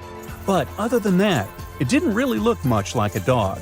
Even though it had some lizard-like features, calling it a lizard dog is totally wrong. Mammals and reptiles do share a super ancient ancestor from about 320 million years ago, but their evolutionary paths split a long time ago. When the newly found creature was alive, the island of Majorca was right in the middle of the gigantic supercontinent Pangaea. Back then, this area went through super wet and super dry seasons. Scientists have always wondered if major moments in mammal history happened in tropical places like this, but we just didn't have the right fossils to prove it. Now, with the discovery of the oldest known Gorgonopsian in Majorca, the missing pieces of the puzzle are coming together. It looks like some huge steps in mammal evolution could have happened in low-latitude environments we haven't explored much yet. The so-called gap in the fossil record might just be because paleontologists weren't looking in the right spots. Our hero of the day wasn't the only cool guy rocking the planet before dinos settled in. Over 500 million years ago, the weirdest predators to have ever existed ruled the oceans. The name is a bit tricky to pronounce, so I'm not going to. Okay, it's Anomalocaris, but it just literally means unusual shrimp. This creature looked nothing like anything alive today. Scientists think it was the first true apex predator, the orca of its time. Anomalocaris was massive for its era, as it grew up to 3 feet from its sharp grabbing arms to the tips of its tail fins. For a while, everyone thought trilobites were its go-to meal, but new research shows it wasn't strong enough to crack open trilobite armor. So instead, it was a speedy, agile hunter with awesome vision, and it often picked off soft-body animals that zipped through the open water. Now, another really cool creature from pre-dino times is a fish that could walk on land. Tiktaalik lived in marshy rivers that looked a lot like today's Amazon rainforest. It could grow up to 9 feet long, and it found its prey in rivers and inlets like a modern-day freshwater crocodile. It had a flexible neck and even some early versions of lungs, and thanks to them, it could survive both in water and out of it. Why fish like Tiktaalik started moving toward land about 395 million years ago is still a bit of a mystery. Around that time, the ancient supercontinent called Gondwana was drifting closer to the land that would become North America. This slow movement created lots of shallow swampy habitats, which were perfect places for crocodile-like animals to thrive. Plus, these areas were near the equator, so they were warm and tropical. But there wasn't a lot of food waiting for them on land, so maybe they moved there for safety reasons. There were fewer predators and better spots to lay eggs there compared to the water. Creatures first adapted to living in open water, then shallow water, then marshes and river edges, and only after a long, slow transition did they finally step fully onto land. Now, how about a millipede the size of a small car and weighing as much as a large dog? This beauty lived over 300 million years ago in what is now England. Back then, during the Carboniferous period, Earth's atmosphere had way more oxygen, over 26%, compared to today's 21%. Scientists used to think the high oxygen levels were the only reason these creatures could get so big. But back then, they found a new fossil from a time when oxygen wasn't that much higher than today. They discovered it purely by accident, when a boulder split just right and revealed one of the most complete and largest giant millipede specimens ever. This one could have lived not just in swampy areas, but also in open woodlands filled with tasty seeds, nuts, and maybe even small animals. There's a chance that this beast wasn't a slow, plant-munching crawler, but a predator that would snap up whatever it could find. After dominating the Earth for about 45 million years, the giant millipedes eventually vanished. Probably the reptiles pushed them out, clearing the way for the age of the dinosaurs. Now, in case you ever wondered what would happen if you crossed a polar bear with a saber-toothed cat, here's the answer. This guy ruled the southern ecosystems after migrating 7,000 miles across the supercontinent Pangaea around 252 million years ago. It had a tough skin like a rhino's and massive canines, perfect for tearing away huge chunks of meat, and it was an excellent runner. Once it got to its new home in what is now South Africa, it replaced a whole group of local predators. But its glory didn't last long, as closer to the end of the Permian period, massive volcanic eruptions made the weather patterns change and wiped out about 90% of all species. And because top predators are usually big, slow to grow, and not super common, they often vanish among the first when massive extinction events hit. And that's how our guy here went extinct.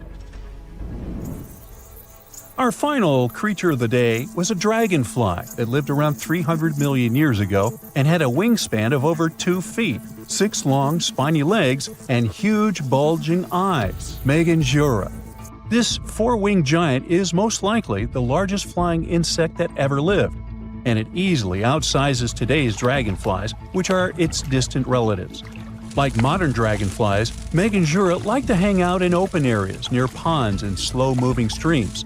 But unlike today's dragonflies, it wasn't just catching tiny bugs. This guy was likely the top predator in these open spaces. It used the spines on its legs like a flying trap to snatch prey out of the air, including other flying insects, small amphibians, and even lizard-like creatures. Scientists found the first fossils of Meganjura in 1880 in the coal-rich rocks in France. The fossils were incredibly well preserved and showed off the detailed vein patterns in their wings. Scientists think Meganjura grew so huge because it didn't have much competition from vertebrates, and the air back then, during the Carboniferous period, had a lot more oxygen than it does today. It was one of the biggest creatures ever to roam the Earth. It was longer than your average school bus and could easily weigh more than 10 elephants combined. But where did it live? How did it end up having this size? And most importantly, why is it extinct nowadays? Let's find out. The megalodon was the largest predator ever known in our planet's history. In terms of its location, the megalodon lived practically in all waters on our globe, except near the poles. The reason why there were no megalodon teeth found in Antarctica is probably that the gigantic creature adapted to only warm tropical and subtropical waters. The younger ones liked to keep to the shores, while full-grown adults preferred coastal areas, but they could easily move into the open ocean as well. How do we know the megalodon was so widely spread? We can only presume, based on the fact that they discovered the most northern fossils off the coast of Denmark and the most southern in New Zealand. The discussion of how the megalodon got this size is still open in the scientific community. They recently found out that not all the specimens from this fascinating species reach the same huge size. This has to do with a little something called the Bergmann's rule, which says that the temperature of the surrounding environment affects the animal's body size because they either need to conserve or shed heat. The megalodons that reach cooler waters probably needed more body weight to make sure they survived in low temperatures. On the contrary, those living in warmer waters had to be smaller to avoid burning up. But what did this enormous fish look like? Most modern depictions show the megalodon resembling an enormous great white shark. But well, it seems it may not necessarily be correct. The megalodon likely had a much shorter nose and a flatter jaw that looked almost squashed when compared with a great white shark. It also seems to have something in common with the modern blue shark: extra-long pectoral fins. They needed these to support their weight and size while navigating the planet's waters. Lastly, the lady megalodons, seem to have been about twice as large as the gentlemen. As for their offspring, even a small megalodon was enormous, at least 6.5 feet from nose to tail. How do we know that? Because specialists have stumbled upon megalodon nursery habitats in Panama, Maryland, the Canary Islands, and Florida. Even the piles of used diapers were enormous. Nah, not really. Surely the scariest aspect of the megalodon's looks was its mouth. I mean, think about it. Megalodon had whales for dinner, so it obviously needed to open its mouth wide enough. Scientists have estimated that its jaw would span a mind-boggling size, 9 by 11 feet wide. Just to paint you a better picture, that means it could have easily gulped down 2 adult people side by side. Wait, which 2 adults? Those impressive jaws also feature 276 teeth. Based on modern reconstructions of the force of its bite, it looks like it may have been one of the most, if not the most, powerful animals of prey ever to exist. For comparison, humans can have a bite force of around 1,300 newtons. Today, great white sharks have been estimated to be able to bite down with a force of over 18,000 newtons. The megalodon tops all the records, with an estimated power of bite up to 10 times greater than that. It could basically crush a car with very little effort. Its teeth were also pretty amazing. Similar to sharks, the megalodon was fast in replacing its broken or worn teeth. With 4 or 5 rows of teeth in its mouth, it basically acted like a conveyor belt, growing back damaged or missing teeth within about 48 hours. This means that an adult megalodon probably would have grown several thousand teeth throughout its lifetime. It was nice of them to do that, though, since it's probably one of the reasons why megalodon teeth are so common in fossil records, and we're able to study them properly. To maintain its impressive physique, the megalodon had to eat somewhere around 2,500 pounds of food per day. Can't wrap your head around that? Well, it was the equivalent of 1¼ cows per day to survive. It's like if you had to eat 3,300 cans of tuna every day. I've used the word megalodon a lot, but have I mentioned where it comes from? When translated from Greek, it means giant tooth. Ah, those clever Greeks. However, this giant shark's full scientific name is a bit more complicated, Carcharocles megalodon. But are these gigantic predators actually extinct? We tend to believe so, but let's be honest for a second. We've come to know more about the surface of Mars than the depths of our oceans. Like, we've only explored 15% of our oceans altogether. Who knows what may be lying out there in the deep? Maybe some ancient predators? The Mariana Trench is the deepest oceanic trench on Earth. The Challenger Deep, its deepest part, is so deep that you could dip the whole of Mount Everest in there and it would still be over a mile above the surface. That's deep. If a megalodon or two ever needed a place to crash, that would be a discreet enough location. However, the Mariana Trench is not a particularly comfy place to be in. Because it's cold and steeped in total darkness and all. The temperatures here are around 36 degrees Fahrenheit all year round. And to top it all off, the pressure is 1,000 times stronger than at sea level. So it's safe to assume that if any megalodon is hiding in here, its teeth and bones might not be looking so good. Because of the intense pressure here in the Mariana Trench, proteins and calcium start to dissolve and disintegrate. That's why, for example, the Haddell snailfish, the deepest dwelling fish we've discovered, has evolved to feature flexible cartilage instead of bones. To survive here, the megalodon would also need to learn to navigate in complete darkness. That means they would have to either become luminescent or evolve to grow massive eyes like the giant squid. While it may sound like an intriguing and good idea for a movie script, most scientists don't think it's possible. Why? Well, most of them say it's because of the megalodon's size. Most foods that megalodons like to eat live in shallow ocean areas and not in the deep, deep sea. Specialists believe that if these animals were actually still roaming our waters, there's no way we wouldn't know about it. They would need to come up for dinner every now and then, right? Their food is also the most likely cause of why the megalodon is not alive anymore. While some specialists believe the megalodon became extinct because of a drop in the ocean water temperature, most scientists suggested that the shifting food chain dynamics may have been more to blame. Why? Because at some point, there was less and less of its primary food source, baleen whales, and at the same time, the numbers of its natural competitors, like smaller predatory sharks like the great white shark and whales, increased. The megalodon did live on this planet a lot more than we did, and way back when we didn't even exist yet. They were here for nearly 70 times longer than we, modern humans, have, inhabiting the oceans for around 20 million years. Homo sapiens appeared around 300,000 years ago.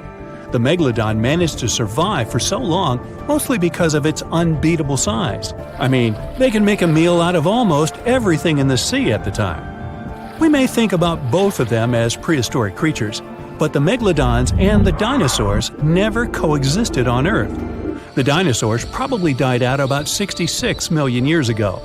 Megalodons seem to have appeared a bit later. That's because the oldest megalodon fossils we have yet discovered are from the Miocene epoch, which began 23 million years ago. So long, Meg. The megalodon was the biggest shark to ever live. Not only that, it's one of the biggest fish and the largest predator in Earth's history. Over 3 times longer than the biggest great white shark on record.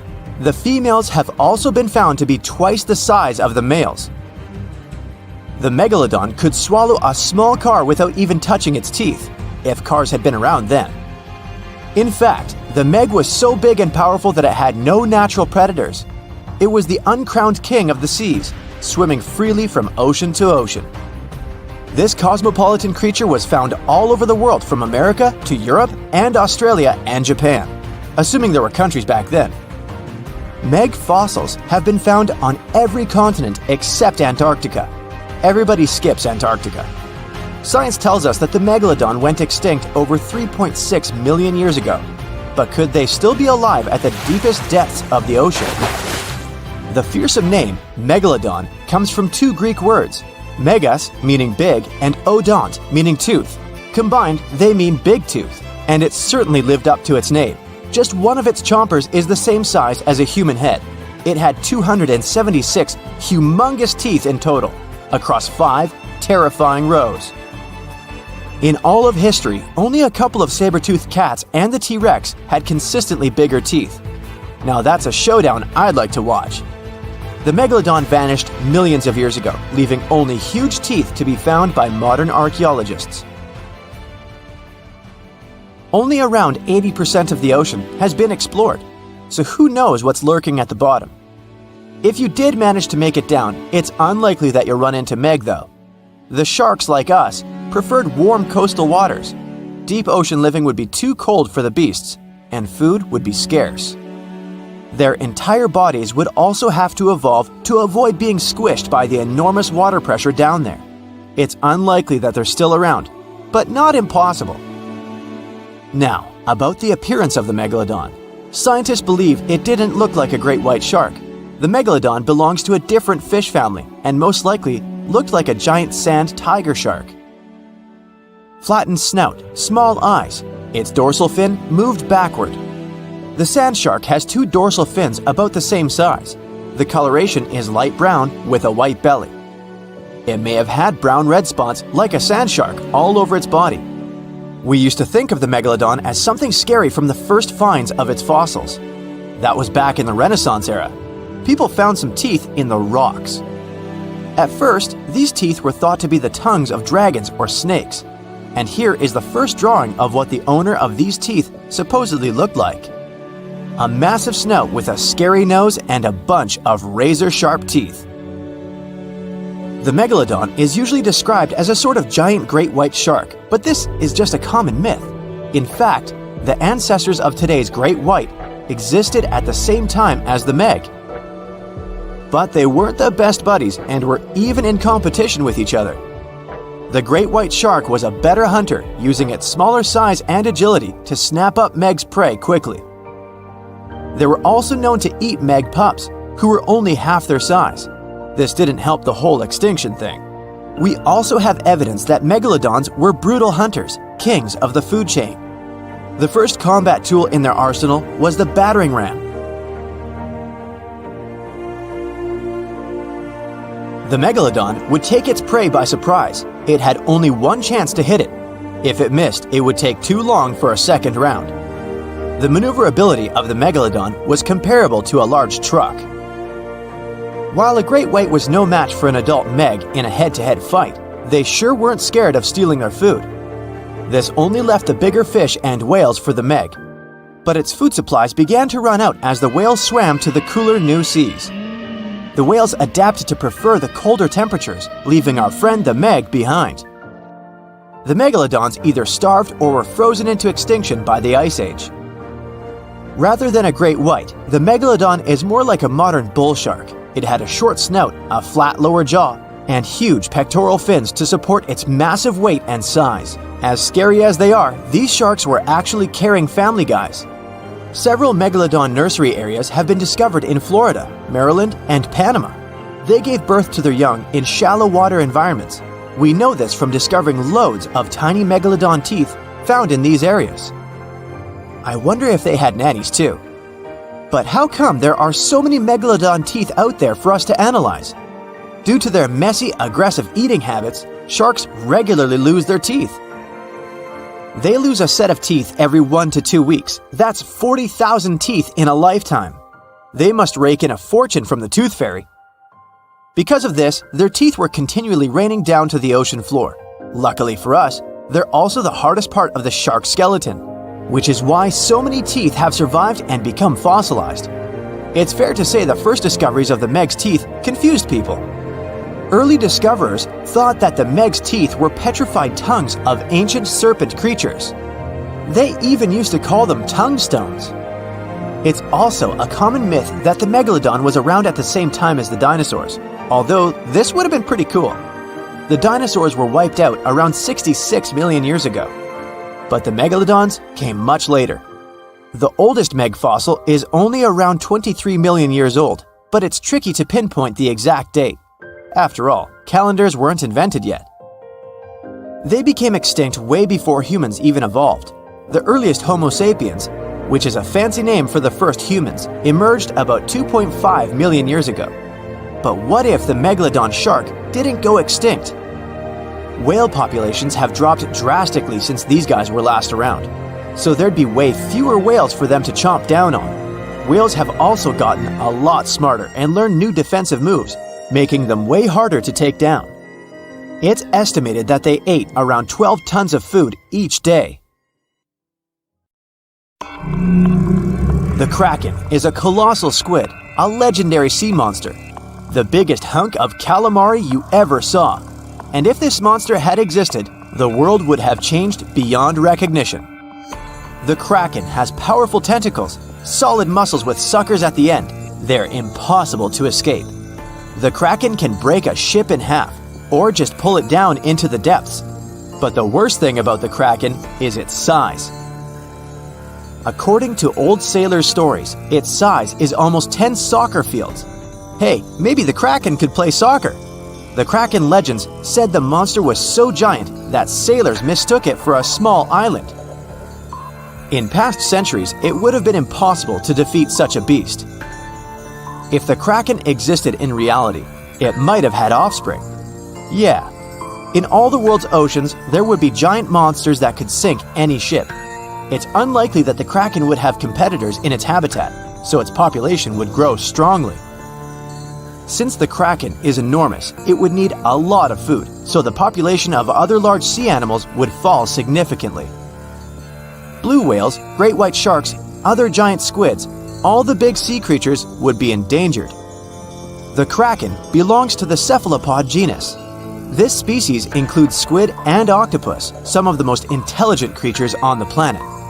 The Kraken is a skilled hunter and will never fight in the open. Colossal squids live in deep waters and they have the largest eyes among all animals. The squid's eye is the size of a dinner plate. Thanks to this, they can see their prey from far away. Similarly, a Kraken would spot the ship much sooner than sonar could pick up the Kraken. It would always have the drop on you. Well, that's not good. In 1857, a squid beak was discovered on the coast of Denmark.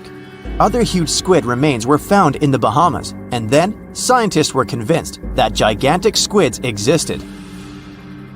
While colossal squid have been officially discovered since then, it's been more than 100 years and we still don't know what the max size they can grow to. The fact is, colossal squids are one of the most elusive creatures on Earth. They live in the depths of the ocean where it's challenging for scientists to reach. Any dive to a greater depth requires powerful, bulky equipment. Underwater bathyscaphs and cameras make a lot of noise and light, which squids notice from afar. They flee before we can see them. It's difficult to say if these huge squids were the size of a small island, but the truth is, we've only studied about 5% of the ocean. It may be that in its depths, monsters much more terrible than the Kraken swim.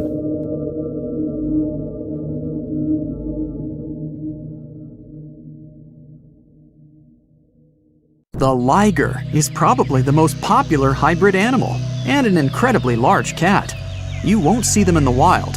People most deliberately breed them. Lions and tigers don't even inhabit the same areas.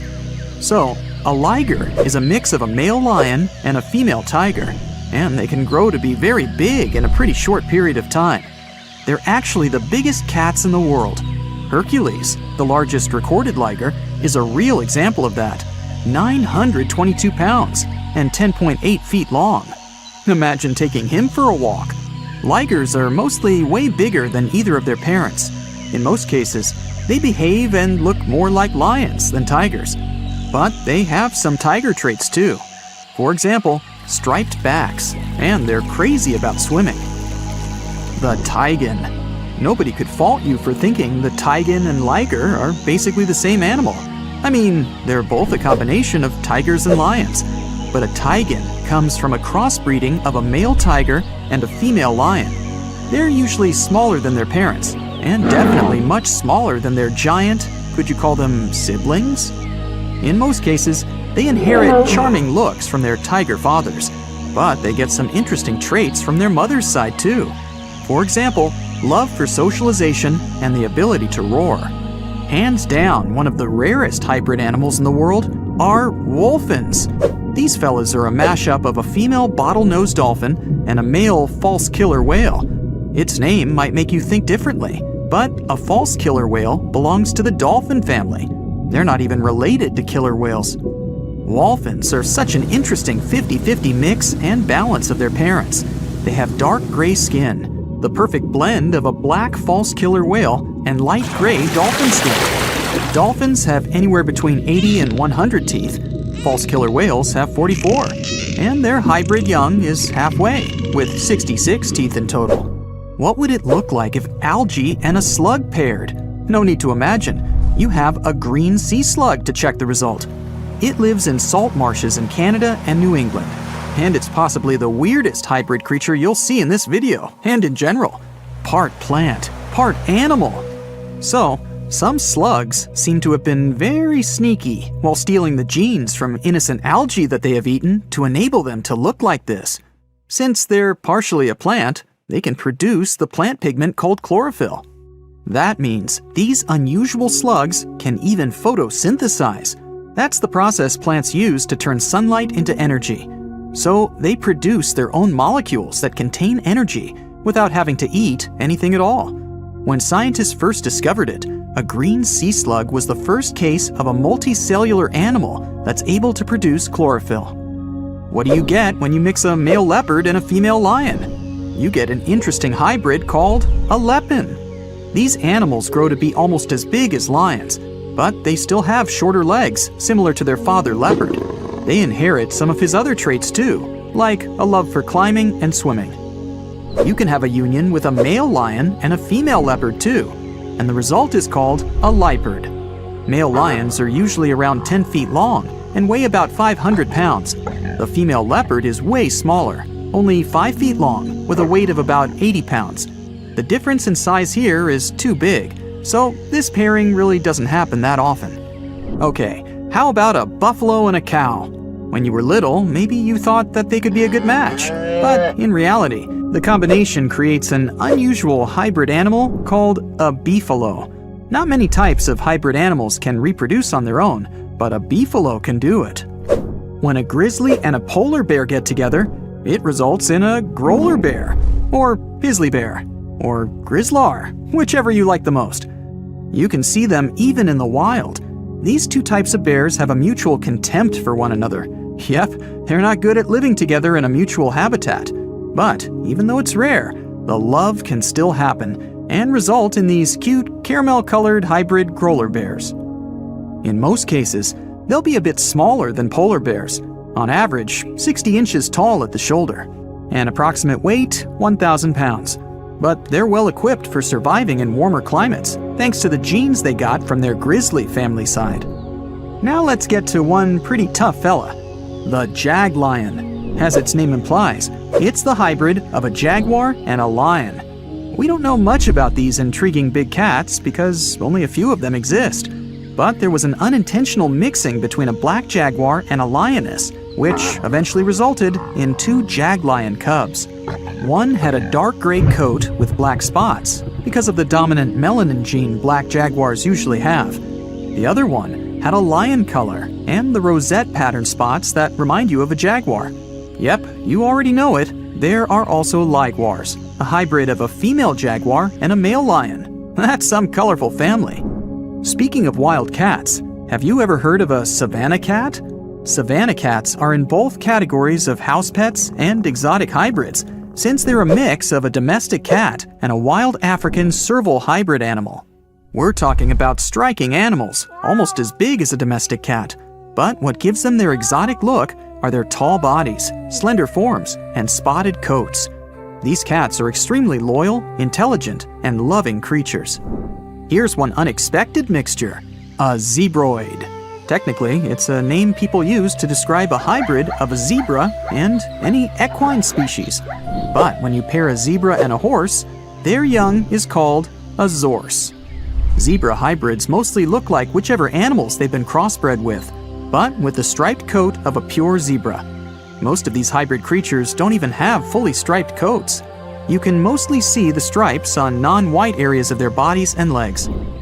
Speaking of zebra hybrids, check out this adorable creature. It's called a zonkey, or zedonk, zebras, zenki. Take your pick. They're mostly either tan, gray, or brown in color. You'll distinguish them by unique stripes that are darkest on their legs and belly. Unlike some hybrids, such as the liger, zonkies can normally live in the wild.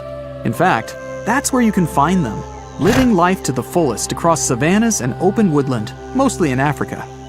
Can you guess what a geep is? Yep, a combination of goat and sheep, and definitely one of the most adorable and cuddliest hybrid creatures in this video. Geeps are very rare. Some experts even believe it's possible that they're not true hybrids, but just sheep with certain genetic abnormalities. After all, sheep and goats do carry different numbers of chromosomes, which means cross-species mixes are almost impossible. When a camel and a llama get together, you get a cute little thing called a kama. Similar to beefalo, the kama also produces the best economic traits of both its parents. The first one was born in 1998. Kamas don't have camel humps. Their body is covered in soft, fleecy fur, similar to their llama side of the family.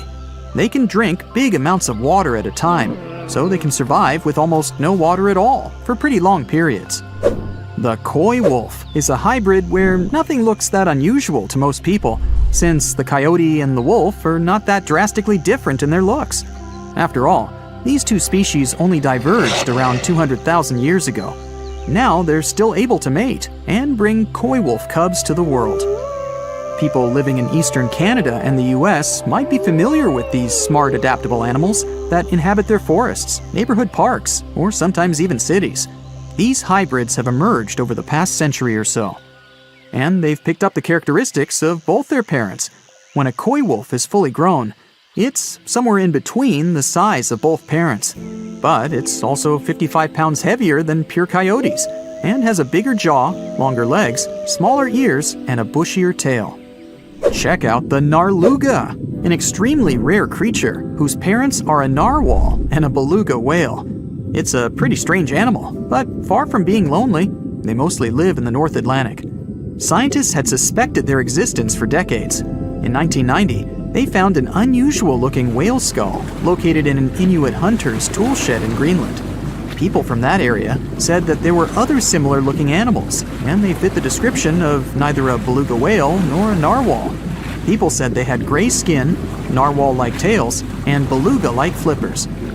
Narwhals and beluga whales are similar in size, and they share a family, the Monodontidae family. So it may not even be that surprising that they're able to successfully breed in the wild.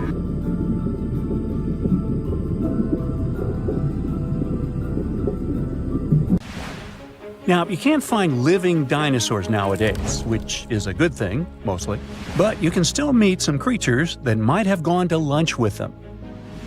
The frilled shark, for example, is a living fossil that comes from a family of sharks that have been around for about 80 million years.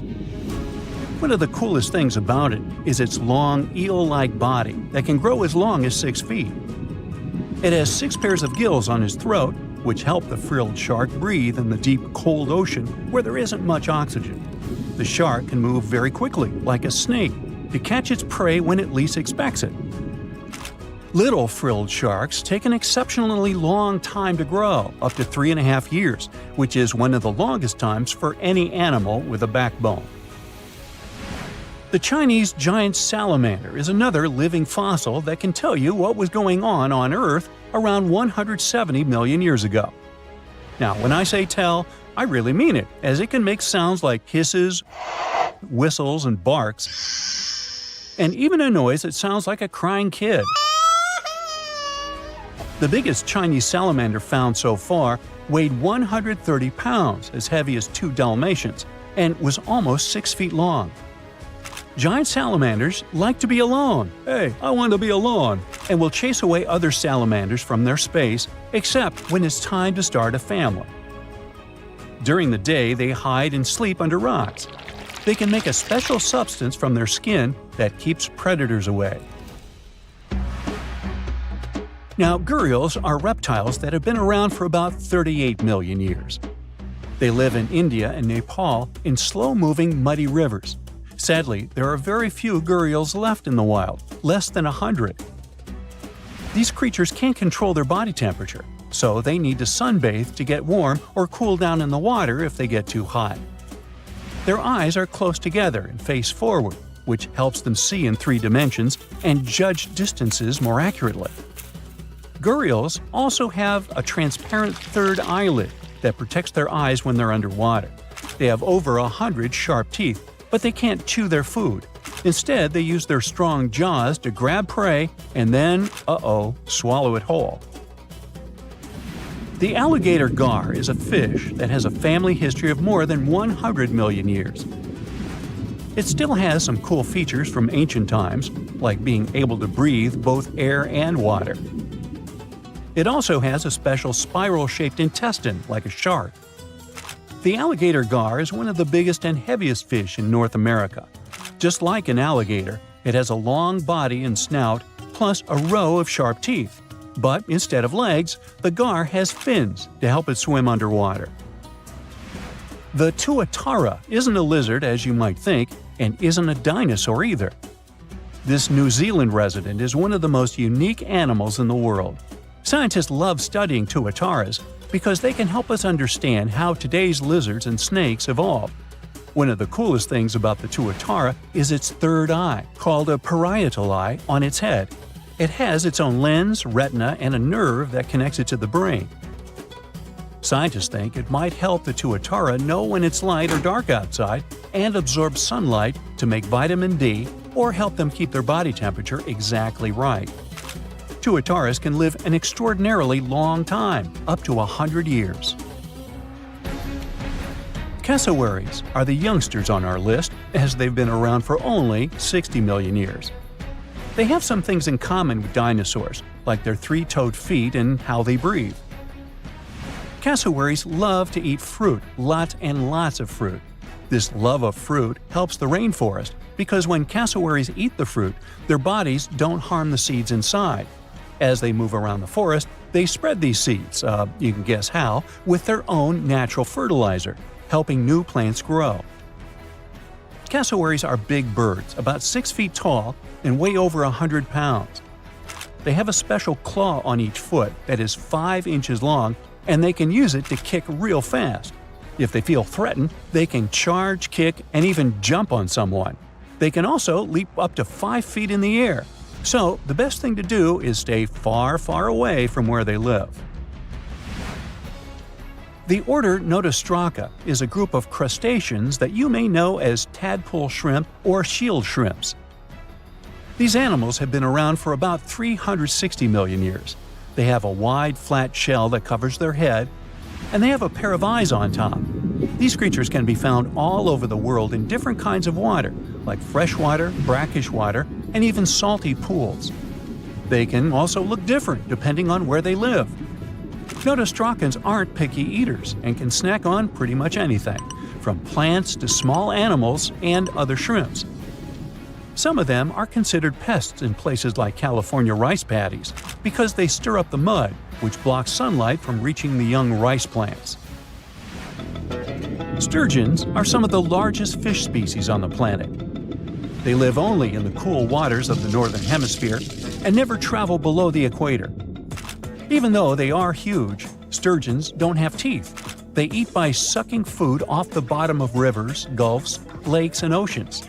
Scientists believe that sturgeons came from a group of fish that first appeared around 419 million years ago, long before dinosaurs even existed. Their ancestors survived a big extinction event that wiped out 90% of all species and went on to become the largest fish in many rivers in North America and Eurasia. Sturgeons can live up to 100 years old or even older. Female sturgeons can lay up to 3 million eggs at a time, but not all of the eggs eventually turn into real fish. Our next hero, the Pacific lamprey, has successfully lived through at least 4 mass extinctions. Its ancient ancestors evolved over 450 million years ago. These creatures have cartilage instead of bones and a third eye, which is a special light-sensing organ on top of their heads. Instead of a regular jaw, they have a mouth surrounded by teeth. They latch onto prey and sup up body fluids like real underwater vampires. And although he wasn't living underwater, the story goes that King Henry I of England might have lost his life because of a lamprey. The English monarch loved this fish so much that he defied doctors' orders to stop eating its flesh. He got sick every time he'd have it, but the lack of bones and the unusual taste made the royal fall in love with it. As a result, he got some scary symptoms from eating lamprey and eventually passed away. Can you say clueless? The elephant fish, also called the Australian ghost shark, has been on Earth for around 400 million years. Even though they're related to sharks, they aren't actually sharks. Instead of bones, their bodies are made entirely of cartilage. These fish have a special shiny tissue in their eyes that can make their eyes look like they change color from yellow to green. Elephant fish can be pretty tough and will fight back if they feel threatened. They like to be alone and usually don't hang out with other fish. Horseshoe crabs also deserve the title of survival champs, as they've been around even before dinosaurs, since 450 million years ago. 4 species are still roaming the ocean from Maine all the way to Mexico. Horseshoe crabs are more like spiders than ticks than they are like real crabs. They have 9 eyes, plus extra light sensors near their tails, so they can see really well. They breathe underwater using flap-like gills near their belly, and sometimes they use these gills to swim upside down. Every spring, when the tide is high, these creatures come up to the beach at night to mate and lay their eggs, and you can see hundreds of thousands of them. This is Lolong, the largest crocodile ever found, stretching about 20 feet long. Now, imagine living in a world full of Lolongs, only with longer legs and the ability to run on land like a greyhound. It sounds like a nightmare monster, but she was real. Fossils of giant crocodile-like creatures were discovered back in the 1930s, and now scientists have found that these beasts once roamed and dominated lands far bigger than they imagined. We're talking about the Cebicids. They're a family of prehistoric crocodiles that once ruled South America, especially in what is now Argentina, Brazil, and Bolivia. And scientists discovered that these ancient predators were huge. Some species may have grown up to 20 feet long. Now, to give you an idea of how big that is, well, that would be you, and that would be her. Yeah, good luck outrunning that. Oh, by the way, they wouldn't be slithering in the water. They'd be walking right beside you. And that's actually the biggest difference between them and their crocodile relatives. Most Cebicid species lived entirely on land. They were like lions, powerful, moving on all fours, but with tough crocodile-like skin. That image alone is already terrifying. But it gets worse when you figure these guys were fierce predators and we could have easily ended up as part of their dinner. Everything about them was perfectly built for the chase. They had narrow, dinosaur-like skulls and long legs that helped them sprint after their prey. They especially liked sloths and rodents, but honestly, with those sharp saw-like teeth, well, anything that crossed their path didn't stand much of a chance. And if one of their victims tried to fight back, well, that would have been a big mistake.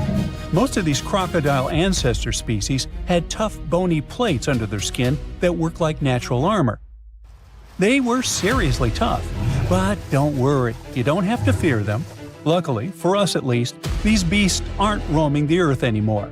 According to Jonathan Block, a paleontologist at the Florida Museum of Natural History, these mysterious predators may have been the last of the Nodosuchians, a broad group of reptiles that first appeared back in the Jurassic period. Yep, these bad boys shared the planet with dinosaurs. That is, until the asteroid hit the Earth about 66 million years ago. Dinosaurs went kaput, and mammals took over. They became the land animals, but their path to the top wasn't exactly smooth. They still had to deal with the Sebasids in South America. That's right, those tough crocodile-like predators actually survived the asteroid disaster. They also ruled and stayed at the top of the food chain until around 11 million years ago. Or at least that's what scientists thought. Until they started finding strange fossilized teeth in the Caribbean. Uh-oh. Let's go back about 30 years when researchers uncovered two roughly 18-million-year-old teeth in Cuba. They had a tapered shape and tiny sharp serrations, perfectly designed for tearing into meat. There was no mistake. Scientists were looking at something that belonged to a top predator. But the question was, who? Had they found a fossil of an ancient giant croc? Well, maybe. Those teeth could have been from a species of Sebasid, but that was strange, since scientists didn't think such large ancient predators ever lived in the Caribbean. And things got even stranger when another tooth turned up in Puerto Rico. This one even older, about 29 million years old. But there was a problem. Those teeth alone weren't enough to identify a specific animal. They needed more. So the mystery remained unsolved. Everything changed in 2023. Local work crews were building a road in the Dominican Republic when they suddenly stumbled upon ancient bones. Researchers soon realized they were looking at a fossilized tooth, but this time it came with two vertebrae. That was a big deal, because it's really hard to tell ancient crocodile species apart just from their teeth. But with those two vertebrae, things were different. Crocodile relatives with serrated teeth usually had ball and socket joints between their vertebrae. But in Sebasids, that part of the spine was flat, so that made all the difference. It was enough to confirm that the fossil from the Dominican Republic belonged to a Sebasid. And just like that, scientists discovered that this ancient predator really did live in the Caribbean. And even more surprising, they found out it was roaming around at least 5 million years before Sebasids were thought to have disappeared everywhere else. Okay, but why is finding their fossils in the Caribbean such a big deal? Or better yet, why were scientists so sure before this discovery that they didn't live there? Well, that's because this prehistoric reptile didn't like the sea. Let me explain. The Caribbean is a region in the Americas made up of islands and the surrounding coastal areas. That meant for a land-loving ancient crocodile to travel from, say, Colombia to the Dominican Republic, it would have had to swim. And I mean really swim. We're talking over 350 miles of open ocean with strong currents and rough waves. You can see why that would have been a serious challenge for a land-based Sebasid to cross, right?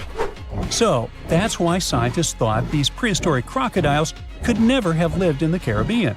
But now that researchers are finding their fossils there, they may have to find an explanation.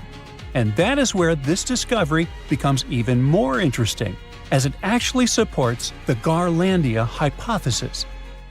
This idea first appeared in 1994. It suggests that millions of years ago, the movement of Earth's tectonic plates caused a stretch of land, now mostly underwater, to rise up in the Caribbean. This land, called the Aves Ridge, may have connected South America all the way to Puerto Rico, and then to other Caribbean islands like Hispaniola, Cuba, and Jamaica. So basically, it worked like a temporary chain of land bridges, a kind of natural highway that once allowed animals to go from South America to the Caribbean. Mammals, amphibians, and reptiles could actually walk right across instead of taking their chances at sea. The Garlandia hypothesis definitely sounds fascinating, but it's still up for debate. It hasn't been fully accepted by scientists yet, even though plenty of studies since the 90s seem to back it up. And this new discovery of a giant crocodile-like creature in the Dominican Republic could be one more important clue pointing in that direction. It's possible that many of the places where these Sebasids once thrived started to disappear as the global climate cooled. Bit by bit, some of them were pushed into warmer tropical areas, until, eventually, the only places left for them to live were the Caribbean islands. This discovery lines up with something else that ecologists have observed around the world. Islands can act like museums of biodiversity, in the sense that they offer a safe place where plants and animals can keep surviving long after their relatives on the mainland have disappeared. In the case of cibicids, the difference is striking. The most recent fossils found in South America date back between 10 and 12 million years ago. But the tooth and vertebrae found in the Dominican Republic are much younger, only about 4.5 million years old. That means this island might have been the last place these giant reptiles called home. And if those serrated teeth found on other Caribbean islands also turned out to belong to cibicids, that would be huge. That would mean that these ancient crocodile-like creatures didn't just live in the Dominican Republic. They were spread across the Caribbean. And who knows, maybe we'll still find more of its fossils in places like Puerto Rico, Haiti, and Jamaica. Although the tropics are among the most biodiverse places on Earth, much of their natural history remains a mystery. Discovering a giant ancient crocodile in the Caribbean is a reminder that the world we live in today is just one chapter of Earth's long, ever-changing history. And who knows what other prehistoric crocodiles or ancient creatures are still waiting to be found beneath our feet.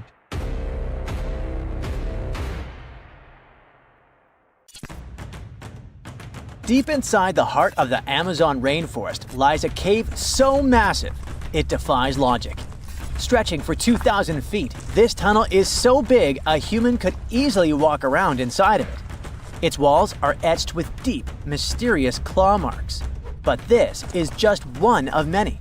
If you travel to the south of Brazil, you'll stumble upon over 1,500 similar caves, ranging from modest tiny burrows to massive passageways. These are not your average spooky, bat-filled caverns. They're what researchers call paleo-burrows, also known as ancient underground structures dug by creatures so colossal they make modern elephants look small. Whatever creature dug those tunnels displaced 800 elephants worth of dirt.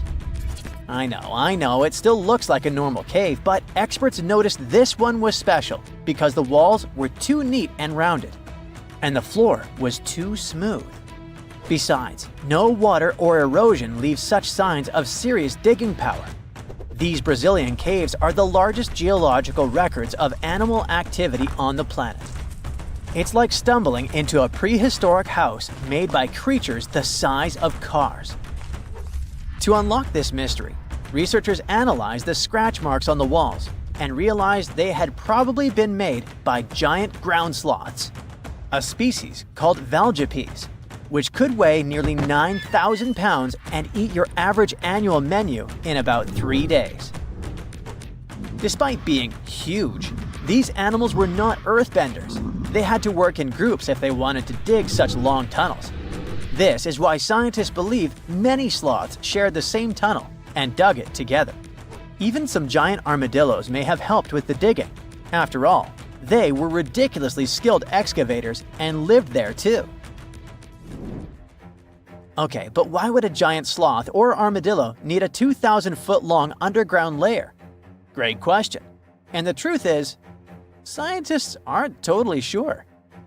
It doesn't make sense for them to dig tunnels this massive just to escape predators, especially since the tunnels were big enough for a saber-toothed tiger to crawl in, for example. So, unless they installed prehistoric security systems, this theory has holes. Haha, pun intended. The best bet is probably climate. Back then, everything was drier and colder, and some species of giant sloths were living their best lives back when Earth was transitioning between cold and warmer periods. Their big bodies usually protected these animals from temperature changes, but drastic fluctuations probably made them hide in order to survive. Besides, just like modern sloths, giant sloths probably had a hard time maintaining their body temperature, and going underground for a while is a great way to protect your babies and save some energy. After all, the bigger you are, the more energy you spend. Some scientists believe these tunnels might have had rotating tenants. One sloth moves in, digs a bit, leaves some scratch marks, moves out. And sometime later, another one crashes there and adds its own decor touches. a hostel for ancient megafauna. All evidence points to a more timeshare situation than a prehistoric private property. After all, these creatures weren't exactly social butterflies. Most sloths and armadillos usually keep things strictly one-on-one, just mom and baby. Yeah, dad sloth stuck around only for the good part. But you probably noticed one tiny detail here. These guys are not around anymore.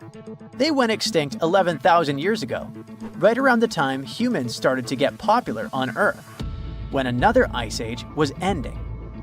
In fact, 80% of all mammals that were heavier than 2 pounds disappeared then. The first culprit is, of course, the usual suspect: humans. Around 10,000 years ago, a wave of skilled hunters using distinctive tools like spear points spread across North America. The theory goes that American animals weren't used to this new predator, making them easy targets. Once the big plant eaters started vanishing, the big meat eaters followed. They didn't have enough food to survive, and it wasn't just excessive hunting that caused some damage.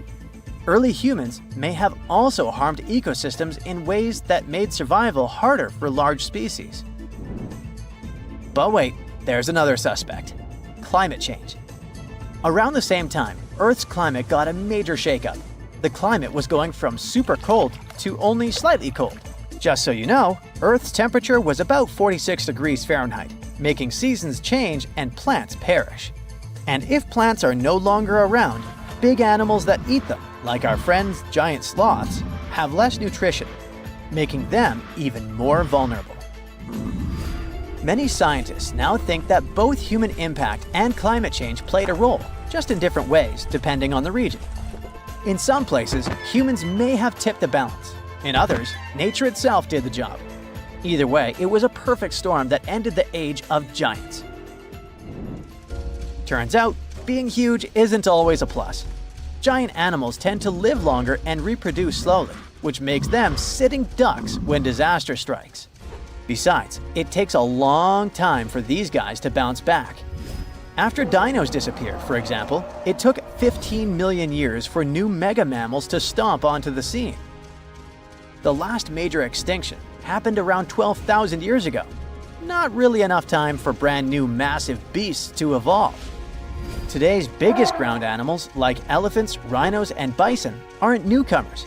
They're actually the tough survivors of that ancient chaos. And, well, at least we still live alongside the blue whale, the biggest mammal ever. But why did some prehistoric animals get so gigantic in the first place? Well, being big has some perks, in spite of all the extinction thing. It keeps you safe from predators and helps you win the fight for food. If plant eaters bulked up, predators had to level up too, just to keep up. And the environment plays a big role. You see, cold-blooded animals might grow bigger in hot places to stay cool, and warm-blooded giants thrive in cold places to stay warm. One paleontologist even suggested that some dino-sized vegetarians needed those massive bellies just to digest the tough, woody plants of their time, as if they had a salad bar inside their bodies. There's also the thing with oxygen. Back then, Earth's atmosphere had way more of it. That's a big deal, especially for creatures with less efficient breathing systems, like insects. Higher oxygen levels meant their bodies could handle more growth and more activity, kind of like nature's turbo mode. We also have to discuss bones, specifically the lighter ones. Many huge dinosaurs had air sacs built into their skeletons, just like modern birds. This made their bones strong but not ridiculously heavy, meaning they could grow super tall or long without collapsing under their own weight. Those air sacs also helped with cooling down, which is super important when you're basically a walking oven of muscle.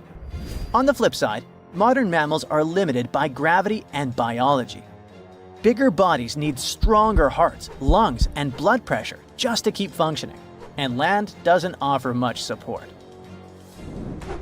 This also explains why whales got even bigger than dinosaurs. The ocean acts like a natural support system, which pretty much means that buoyancy helps hold up all that mass. So blue whales can hit a jaw-dropping 330,000 pounds without turning into pancakes. On land, that kind of size would be a serious health hazard. So, ancient giants weren't just freaks of nature. They were the result of the right mix of air, food, physics, and environment working together in just the right way. The whole extinction event surely is a bummer for giant sloths that worked as gigantic engineers of nature, but it surely prevented us from sharing the planet with insects the size of crows, like some types of griffinflies or millipedes reaching almost 6 feet in length. Yikes! Now, if you'll excuse me, I'm going to appreciate modern sloths. Slow, small, and thankfully incapable of terraforming the landscape and giving me insect-related panic attacks.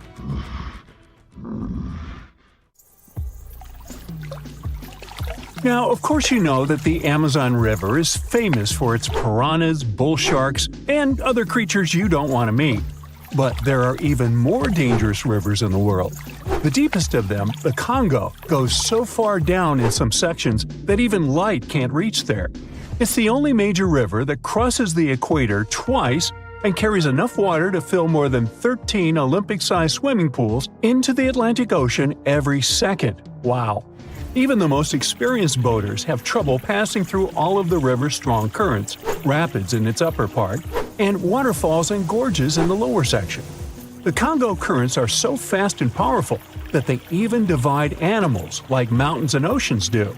There are new species of fish evolving separately on the two banks as they can't reach the other side and breed with each other. One of the most dangerous types of fish living here is the Goliath tigerfish. These monsters, that grow up to 5 feet and travel at the speed of 25 miles per hour, are relatives of piranhas. Their mouths are full of vicious, razor-sharp teeth. Their females lay hundreds of thousands of eggs, and the offspring are predators from birth. You have a good reason to fear the Goliath tigerfish, as they're the only freshwater fish in Africa that have attacked crocodiles and even humans. Okay, not swimming there. There are dense jungles and more hungry wildlife, including snakes and some aggressive hippos, all along the river.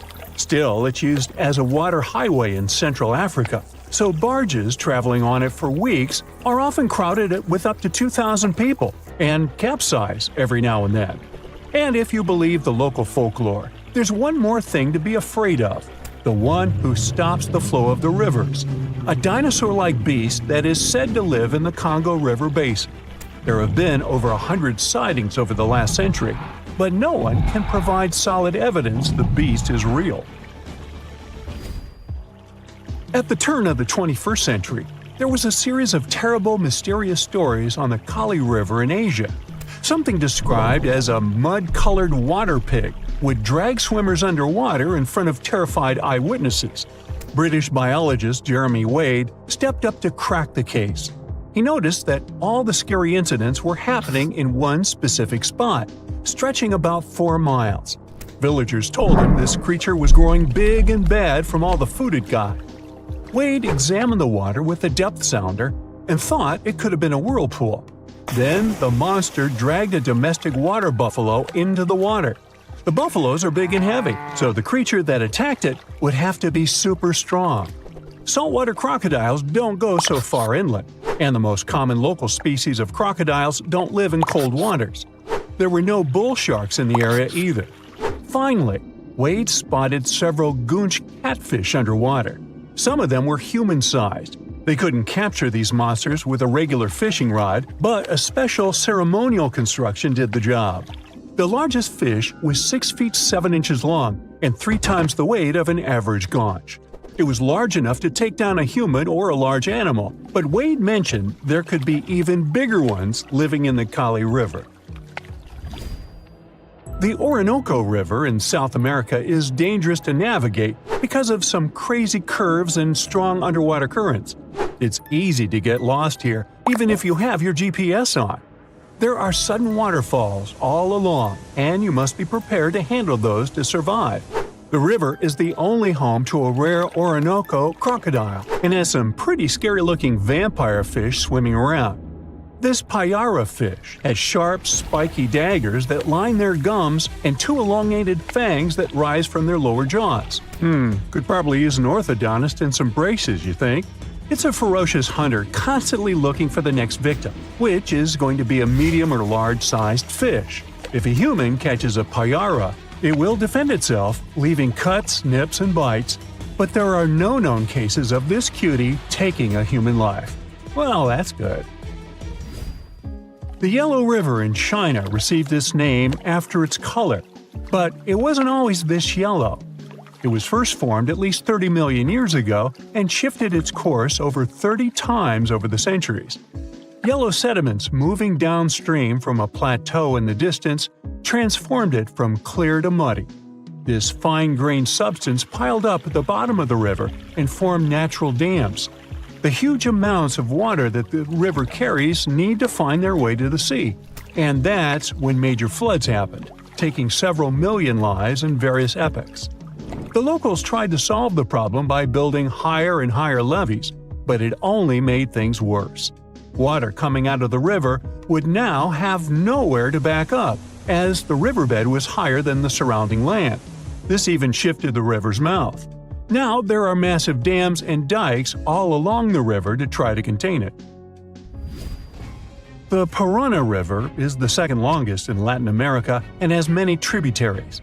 They flow in from the highlands near the Andes, and there's a huge drainage in the wet season. This makes the river a perfect home for, guess what, piranhas. There are 30 to 60 species of these scary fish in the Parana waters. In late 2013, they attacked bathers cooling off by the water on a hot day. People started running out of the river as they felt something was biting them in the water. Luckily, no one lost their lives in the accident, but it's still considered one of the most audacious piranha attacks ever recorded. Biologists later determined that the type of piranhas, called palomates, was to blame for this, and humans had probably disturbed their breeding grounds. Well, the piranha also has a strong current that is tricky for boats and swimmers to overcome. Plus, it often floods, which can be dangerous for people living in the surrounding areas. The longest river in the world, the Nile, flows through 11 countries all the way into the Mediterranean Sea. Expeditions have spent centuries looking for its source, and no one still knows for sure where this mighty river begins. Adding to the mystery, the Nile takes an unexpected turn right in the middle of the Sahara. Scientists have figured out the reason is a massive underground rock formation from millions of years ago. The Nile has served as the most important water highway for civilizations through centuries, but it has some pretty dangerous inhabitants, like crocodiles that grow to be 20 feet long, which is slightly more than the height of an average giraffe. These bad guys can reach a speed of 30 miles per hour on land and take the lives of a couple hundred people every year. Hippopotamuses that also live here sometimes go after boats, and venomous snakes like the black mamba and the Egyptian cobra add to the mix. One of the most dangerous creatures on the Nile is the mosquito, as they carry around all sorts of diseases that affect hundreds of thousands of people. The Brahmaputra River in Asia carries waters from the mighty Himalayas. When the snows in the mountains melt, the river floods massively, causing landslides, displacing millions of people, and taking the lives of hundreds of animals in the nearby national parks. Such floods are also common during the monsoon season in India, from June to October, with heavy rains. The course of the Brahmaputra River is changed incredibly over the past 2.5 centuries. Erosion is another danger it's hiding. The banks of the river are mostly made of weak cohesive sand and silt, and even though the erosion rate has gone down, it is still the reason a lot of people lose their land and get displaced. The Brahmaputra is one of the few rivers in the world that has a tidal bore. That's a strong tidal wave that pushes up the river against the current where a river empties into an ocean or sea. And there you have it. In 1969, two brothers went fishing on the Altamaha River in the Clark's Bluff area. They cast their fishing rods, ready to wait for some fish to bite their bait, but at that moment they saw something strange. At first they thought it was a sturgeon, but then they saw that the length of this sturgeon was about 13 feet, almost as tall as 2 basketball players. Of course, such a size didn't frighten the brothers because some species of sturgeon can reach a length of 24 feet. which is about 3.5 basketball players. Something else surprised them. The face of this creature resembled that of an alligator. The tail was horizontal. It had a triangular crest along its upper body and sharp metal-colored teeth protruding from its mouth. A creature that looked like a dinosaur was quite an unusual phenomenon for the time when Steven Spielberg was an aspiring young director and didn't even think about creating Jurassic Park. So, on that day in 1969, two brothers saw something elusive, like Bigfoot or the Loch Ness Monster. They saw a creature that had been the subject of stories for centuries, a creature that is being searched for even today. They met Altamaha. This is a famous and narrow circles monster that lives near the mouth of the Altamaha River in southeastern Georgia. People from the Lower Muskogee Creek tribe talked about it long before the British colonization. In ancient times, there were legends about a snake-like lizard that bellowed and hissed. So this monster has already been elusive for several centuries. But do you know what distinguishes Altamaha from Nessie, Chupacabra, and others? Yes, there are no bad quality photos or videos of Altamaha, but there's a huge amount of evidence from different periods. For the locals, Altamaha is so real that one artist created a detailed statue of this river beast. Of course, it's not accurate because it's based on eyewitness accounts. But you'll probably agree that it would be scary to see such a cute animal in the middle of the river while fishing. Almost all the stories are about a creature without hind limbs, but with front flippers, which swims like a dolphin, has a crocodile face, big eyes, and large, sharp teeth. It's gray or green with a whitish yellow belly and a bony crest on its crown. And most interestingly, people have seen this creature in different sizes. Of course, when you see an unknown dinosaur-like thing, you can exaggerate its size or estimate it incorrectly, which explains the difference in statements. But there's also a probability that Georgia is home to a big family of Altamaha. One of the first people to see this creature and report it to a local newspaper was Captain Delano. On his schooner Eagle, he was sailing near St. Simon's Island, below the mouth of the Altamaha River, when he saw a creature about 70 feet long, which is almost twice the size of a school bus. Its body was like a barrel, and its head was like that of an alligator. It's possible that the captain greatly exaggerated the size of the monster because of the excitement, but several other people who were with him in the boat confirmed his words. From that moment on, reports of the river monster began to appear more often. Someone saw it flashing along the river. Others saw how it behaved defensively towards people. And some people reported that Altamaha was just basking in the sun. Just imagine its displeasure. Not only fishers met Altamaha. In the 20s of the last century, lumberjacks were crossing the river and saw a huge snake-like monster. In 1935, a group of hunters saw a creature they called a giant snake. In the 1940s, Boy Scouts encountered a similar creature. And in the 1950s, 2 employees from Reidsville State Prison saw it. For so many years, people have been meeting it, and no one has ever managed to catch the monster. Perhaps it's smarter than it looks and always very careful. Maybe people are afraid to touch it. Perhaps they consider it a national treasure and protect it. But one day, there was a case when Altamaha almost fell into a trap. In the summer of 1980, 2 men saw a monster wallowing on a muddy shore. It seemed like it was stuck and trying to get out. The witnesses said that the rough, dark-skinned creature had finally left the shore, dived into the water, and disappeared. Later that year, another man said he had seen something similar. A snake-like large creature with 2 brown humps protruding from the water. It dived into the water and churned the surface, like a boat while moving. Other witnesses catching crabs described Altamaha as the largest eel in the world. Okay, stop! Many saw it in the last century, but what about more recent news? Is the monster still alive? Oh yeah. In 2002, a man was pulling a boat upriver near the town of Brunswick when he noticed something large, 20 feet long and about 6.5 feet wide, breaking out of the water.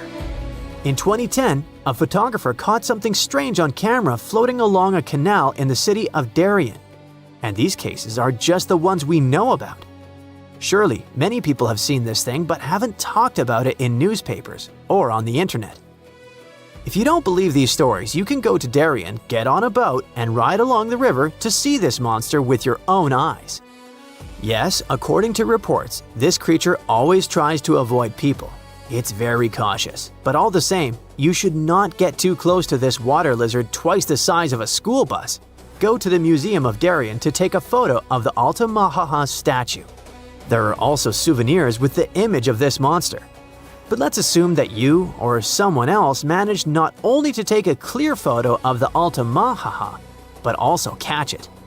What is the next course of action? What are you going to tell the world, and how will the world react to it? What will happen to the poor animal, surrounded by millions of flashes from reporters' cameras? Will people make a show out of it or send it to a lab?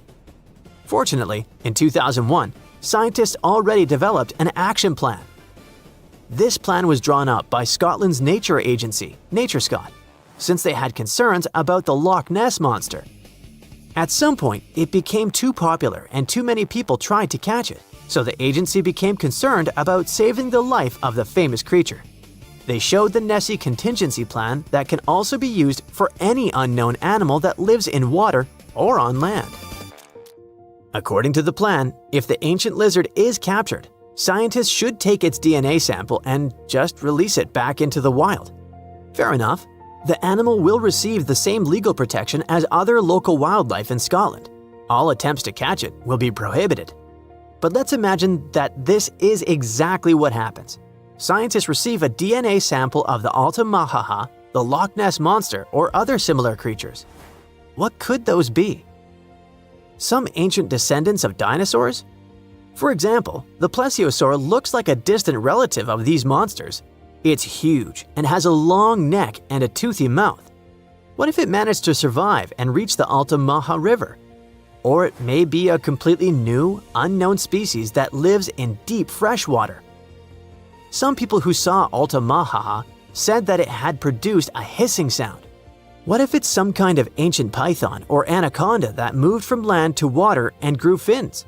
In any case, it should not be ruled out that it may be some kind of eel or sturgeon. One day, someone saw it, was impressed, and told other people about it with great exaggeration. Everyone believed it and started spreading the story. What do you think? Well, there you are. The sun is scorching, you're thirsty. All you can think about is water and ancient bones under your feet. You're wandering through the Sahara, the largest hot desert on Earth. Right now, you're crossing a stretch of sand called Whale Valley. And all over these 75 square miles of land, fossils cover the ground so thickly that you can't help but step on them. Paleontologist Hesham Salam says it's an unusual picture in this place. The bones are poking right out of the cliffs, as if they're calling to you to come check them out. You can spot ribs scattered all over the place. Look at these vertebrae. They're giant. Ooh, the creature they once belonged to must have been up to 65 feet long. The fossils show that the animal had a streamlined body like today's whale, but still had features like hind legs and feet. For scientists, it means a very exciting thing. They might have discovered a fully intact skeleton of a prehistoric whale. It was an animal that lived in this area when Egypt was underwater. You see, today, the Valley of the Whales is the world's largest ancient whale graveyard. You're likely wondering what marine animals are doing in a desert more than 100 miles away from the nearest coast. Well, millions of years ago, this desert was at the bottom of a massive ocean called the Tethys, which stretched from Europe to India. When sea levels dropped, the ocean left behind a seabed covered with fossils. And today, the fossils of some of the earliest known whales rest here, which gives researchers a peek into how today's massive ocean whales may have evolved. The fossils here are super detailed, even with some stomach contents still intact. Uh-oh. Scientists have also found fossils of ancient sharks, crocodiles, and turtles, helping to recreate what this marine world looked like millions of years ago. Now, the first whale bones were discovered in 1902, but it wasn't until the 1980s that people really started to explore the area, only when access to this area became better. Sadly, some fossils had been taken away by collectors before the site turned into a protected area. Most of the fossils are just under the surface, slowly revealed by erosion.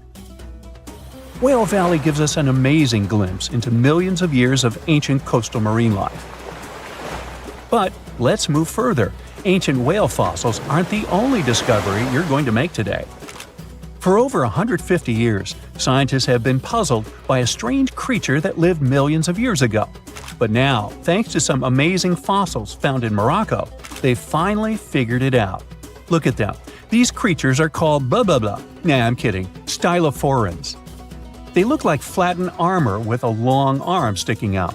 Researchers discovered these creatures in 2014 and were shocked. The fossils dated back around 478 million years. They found around 450 specimens, and to their surprise, some even had soft tissues preserved, which is super rare. Before this, they only knew stylophorans from their hard parts.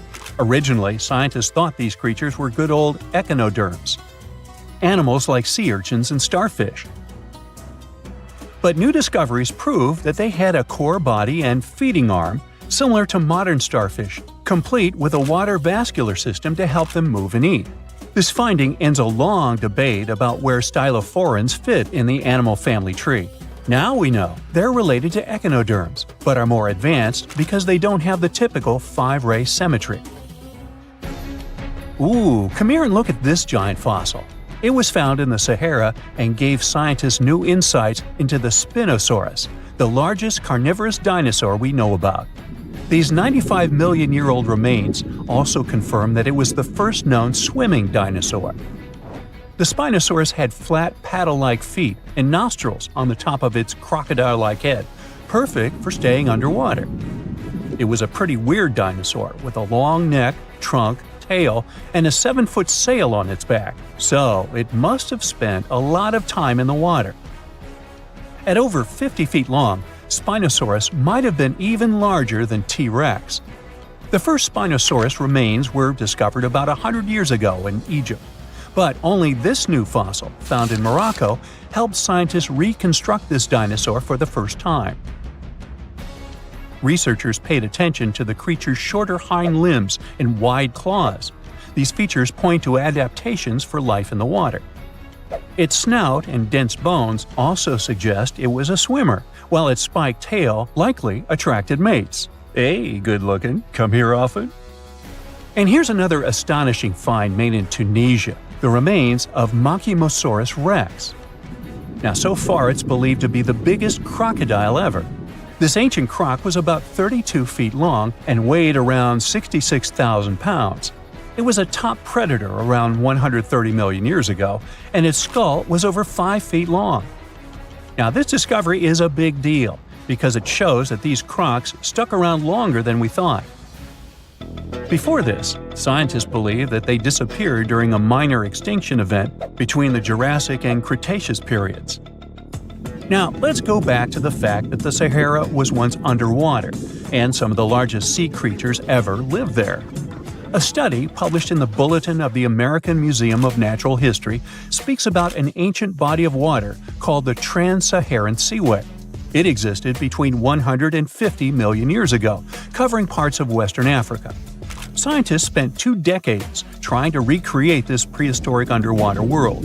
They found it was warm and shallow, home to some pretty terrifying creatures, including 5-foot-long catfish and 40-foot-long sea snakes. Yikes! The seaway was cut off from larger oceans for long stretches, which may have helped these predators grow larger because resources were always available. It's a classic case of evolution at work, leading to what scientists call gigantism in isolated environments. But all that water didn't just disappear with no trace. Under the sands of the Sahara, scientists have discovered a massive ancient lake, which they're calling a megalake. Makes sense?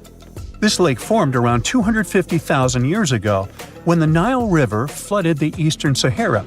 At its biggest, this lake covered over 42,000 square miles. It's about half as big as Kansas. They also found evidence of a smaller lake, 93 miles west of the Nile, at a slightly lower level and covering 18,600 square miles. All of this adds to growing evidence that once, North Africa had many lakes that might have created migration routes, helping early humans move across the continent. Now, in the Sahara, you can find not only fossils of bizarre animals. In May 2020, some weird rocks with greenish crystals were discovered in a sandy region in southern Algeria's Sahara Desert. When scientists checked them out, they found out these rocks weren't from Earth. They were actually pieces of a meteorite called Erg-Czech 002. This meteorite is super old, like the oldest volcanic rock ever found. It melted ages ago in the fiery heart of an ancient protoplanet that no longer exists. Researchers had recently published a study in Nature Communications, revealing that they have analyzed lead and uranium isotopes in Erg-Czech 002 and found out it's more than 4.5 billion years old. Another cool discovery made in the Sahara is quite unexpected. A few years ago, scientists found what they think are the world's oldest colors, and they're bright pink. These pigments were uncovered from rocks that are around 1.1 billion years old in the Sahara Desert. The colors came from microscopic organisms, as animals didn't exist back then. The discovery was made by a PhD student who crushed the ancient rocks and analyzed the pigments. These pink pigments are actually ancient chlorophyll from photosynthetic organisms that lived in an ocean that's long gone. Researchers are now sure that this finding could help explain why larger, complex creatures showed up much later in Earth's history. Before these colors were discovered, scientists didn't know what was missing in the food chain that delayed the evolution of larger animals. Now they understand that tiny cyanobacteria were at the bottom of that chain. Apparently, this discovery is not just about finding some old pink stuff. Scientists believe it's a breakthrough in understanding the history of life on Earth.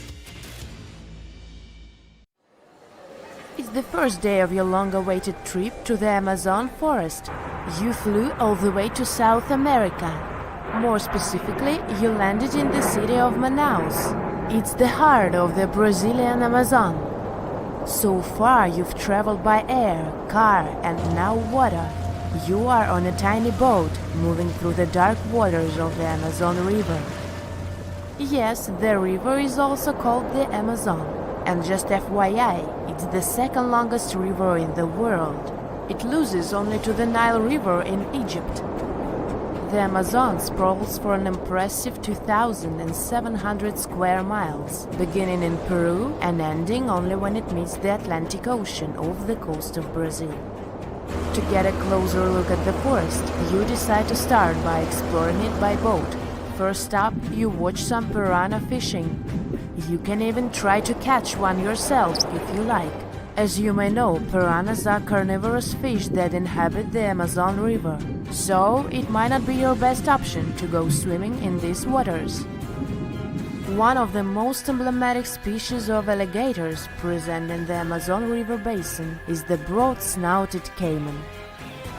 It looks pretty much like a regular alligator, except for the fact that it has a yellow chin. Your guide leaves the boat and searches the water to show you a caiman up close. He also tells you of another legendary creature that lives in the dark waters of the river, the pink dolphin. Lucky you get to witness a family of pink dolphins showing their fins near your boat. They look magical from the place where you're sitting. You've probably never known dolphins can be pink, huh? After a few mesmerizing moments, you discover that the dolphin's pink color is nothing but an illusion. The animals are originally pinkish-gray, but due to the brown colors of the Amazon River, they look vivid pink when you stare at them from above. Your guide tells you that the pink dolphin is a central character of Brazilian folklore. Locals believe that the pink dolphins can turn into humans and wander off into towns at night. You get off your boat near one of the entrances to the forest. Now you're going to continue your trip on foot. Your guide says that you are venturing into very dangerous terrain. The Amazon is home to some of the creepiest species of wildlife on the globe. But don't worry, we'll get to see a lot of them today. You've come prepared, of course. Bug spray, a raincoat, and your sharp eyes. Inside the jungle, you need to be alert at all times. You may have heard legends of the anaconda, a snake that can swallow animals as big as a cow in one go. Sorry to break it to you, but those are not just legends. Reptiles like these do actually exist. They live deep in the jungle. It right there, moving between the trees. Is it a spider? The so-called Goliath bird-eater is a monster spider. Its legs can grow up to a foot in length, and the spider itself can weigh around 6 ounces. It's also known as the king of tarantulas. You shouldn't get too close, of course. It's not venomous to humans, but its bite can surely sting. As its name suggests, the Goliath bird-eater can even eat birds, as long as they are smaller than it is. Up next, you run into another species of spider that draws your attention. This one is so tiny that you almost don't see it. It's known by the popular name of the decoy spider. You see one of its creations, a gigantic spider built by the tiny Cyclosa spider in order to scare off large predators. This is as amazing as it is creepy. A spider that uses the remains of other insects and dry leaves to create the image of a large spider on its web. If it fools predators, perfect! But to us humans, this work of art looks almost endearing. Who knew there were artists in the arachnid world? Near a small lake, you witness a unique scene. A large snake is slowly slithering its way toward a lizard that is resting on a rock. The lizard seems obvious to the presence of the dangerous reptile, but right as the snake is preparing to attack, the lizard flies the scene in its iconic way. The so-called basilisk lizard is famous for its ability to walk on water, or rather run across the water. This isn't an illusion, just a matter of balancing.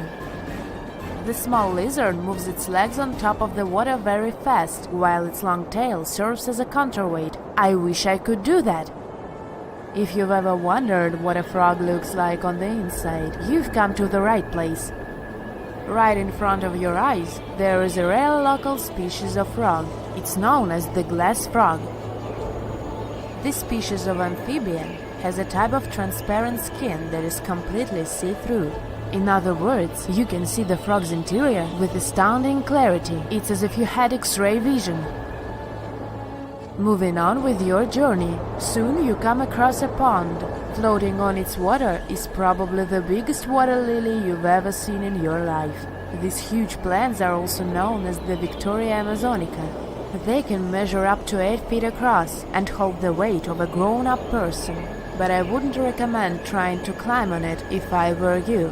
Just cause, you know, it's the Amazon forest we're talking about. The wildlife here is amazing, but the forest itself is also a sight. There are over 80,000 species of plants and trees grown in the Amazon rainforest. In fact, you can find 10% of all the world's wildlife in this jungle. An estimated 400 billion trees grow on the gigantic area the forest occupies. Of course, this place is bound to be biodiverse, right? You won't be able to witness this phenomenon during your trip, but your guide tells you about a unique species of tree that is famous for being able to walk. Yep, you've heard correctly. There are walking trees in the Amazon rainforest. They don't have legs or anything like that, but they do move around in search of better lighting conditions. The Amazon canopy is so thick that only 1% of sunlight can reach the forest floor. Because of this, some trees end up getting less sunlight than others. The so-called walking palm trees seem to be adapted to this situation. They grow new roots, which helps them move for 1 to 2 inches per day. They can walk up to 65 feet per year. Maybe that's what inspired John Ronald Reuel Tolkien to create ants, huh? Those are pretty similar tree beings that roam freely around the world. I kid you not, it's not only wildlife that inhabits the Amazon. Actually, over 30 million people live in the forest. And there are also ancient settlements that scientists believe to have been thriving there. And I'm not talking about El Dorado, that's just a myth. But in 2018, a groundbreaking study showed that up to 1 million people probably inhabited the Amazon between 1250 and 1500 CE. Can you imagine that? Working alongside local indigenous people, researchers from the University of Florida found several mounds in the Amazon. Besides these mounds, they also discovered interesting ditches and geoglyphs. After mapping all of these recurring mounds, scientists understood that this was a sign of an ancient settlement. They found remnants of carefully designed walls centered around plazas. This could only mean that these ancient cities were big and could host hundreds of thousands of people. These findings brought back the idea that the Amazon could have been home to thriving civilizations way before the Europeans arrived there. But rather than cities drenched in gold, they were simply well-developed agricultural societies. In 2016, two researchers were trekking through the forests of Arunachal Pradesh, India, when they literally stumbled upon this camouflaged beauty hidden in the leaves. A local man pointed out the snake, and they quickly realized it wasn't just any average viper. With its unusual pointed snout, similar to a hump-nosed viper, and a stunning orange belly, this snake had them scratching their heads. Back at camp, they took a closer look and knew they'd found something special. DNA tests at the Indian Institute of Science confirmed it. They found a brand new species, now known scientifically as Trimeresurus arunachalensis. But the snake's unique features didn't stop there. The snake's paired reproductive organ was unlike any other viper, and its scale pattern was completely unique. While its closest relative has around 20 rows of scales around the middle of its body, this mysterious snake had only 17. The next species is a record breaker, and it's known as the largest gecko ever discovered, measuring around 2 feet long and being as thick as a man's wrist. The only known specimen of Delcourt's giant gecko is currently in France, but its exact origins are still a little bit of a puzzle. At first, people thought it might be from New Zealand because some local legends spoke of a giant, mysterious lizard that lived in forests. Even though it was a pretty fascinating theory, some recent DNA studies suggest that this nocturnal species is probably from New Caledonia. But as of now, no one can confirm it 100%. In general, sleeper sharks are big, slow-moving creatures that mostly hang out in deep, cold ocean waters. They usually have bulky bodies and a broad, flat head, which helps them blend into the dark sea. But in 2017, was caught at a fishing harbor and collected from a fish market located in Taiwan, and it didn't look like any of its relatives. First off, this 4.4-foot shark had smaller eyes and a tiny second dorsal fin compared to its cousins. It also had more rows of teeth in its upper jaw and fewer in the lower jaw. But the biggest surprise was that it was a pregnant female carrying 33 embryos. This means there are probably more of these sharks hiding out there in the deep ocean. We just haven't found them yet. Meet the pocket shark. It is tiny, just about 5.5 inches long, while most deepwater sharks are around 6.5 feet. But don't let its small size make you underestimate it, because this creature is definitely one of the ocean's coolest secrets. Discovered in 1979 in the deep waters of Chile, this tiny shark is like a real-life spy gadget with its mysterious pockets near its front fins. These pockets are large, measuring about 4% of its body length, and are believed to either glow or secrete pheromones. So, this shark might actually light up to either confuse predators or attract prey in the dark depths. And when I say deep, I mean really deep. It is believed that this creature hangs out over 9,000 feet down, which is roughly the height of 7 Empire State Buildings stacked on top of each other, but inside the ocean. Besides its initial discovery in Chile, it was spotted again in 2010 in the Gulf of Mexico, but it hasn't shown up since. The pocket shark is not the only glowing animal we're talking about today. This inch-long cockroach, scientifically known as Leuchihormetica leucae, was actually first collected back in 1939, but only got its moment in the spotlight decades later in 2012. What makes this little buddy so interesting is that it uses bioluminescence, meaning it has spots that light up in the dark. Unlike fireflies that mostly use their glow to find a mate, this cockroach uses its light to mimic a toxic click beetle and scare off predators. Unfortunately, the region in Ecuador where it was found was hit hard by a volcanic eruption, raising fears that this glowing marvel might be a one-of-a-kind discovery. Continuing with tiny creatures, meet Hippocampus minotaur, also known as the bull-neck seahorse. This little seahorse stands out with its wide neck, large head, and small body, which is why it's got the Minotaur nickname. The only known specimens were collected off the coast of Eden, Australia, and no one has ever seen it alive in its natural habitat. So that's why we don't know much about its day-to-day life. Some studies suggest it lives deep underwater, around 325 feet down, which is roughly the equivalent to the height of a 30-story building. It's believed this mysterious seahorse likes to wrap its prehensile tail around corals and might even hide in sand beds. Its yellow-orange color likely helps it blend into coral reefs. So spotting this intriguing creature in the ocean is pretty much like trying to find a needle in a haystack. Next on our list is the Nariño cat. In 1989, a single specimen of this mysterious spotted feline was discovered in Galeras volcano in southern Colombia. This little guy had a short tail with 7 black rings and a black tip, and its fur was absolutely unique, being more reddish than that of its relatives.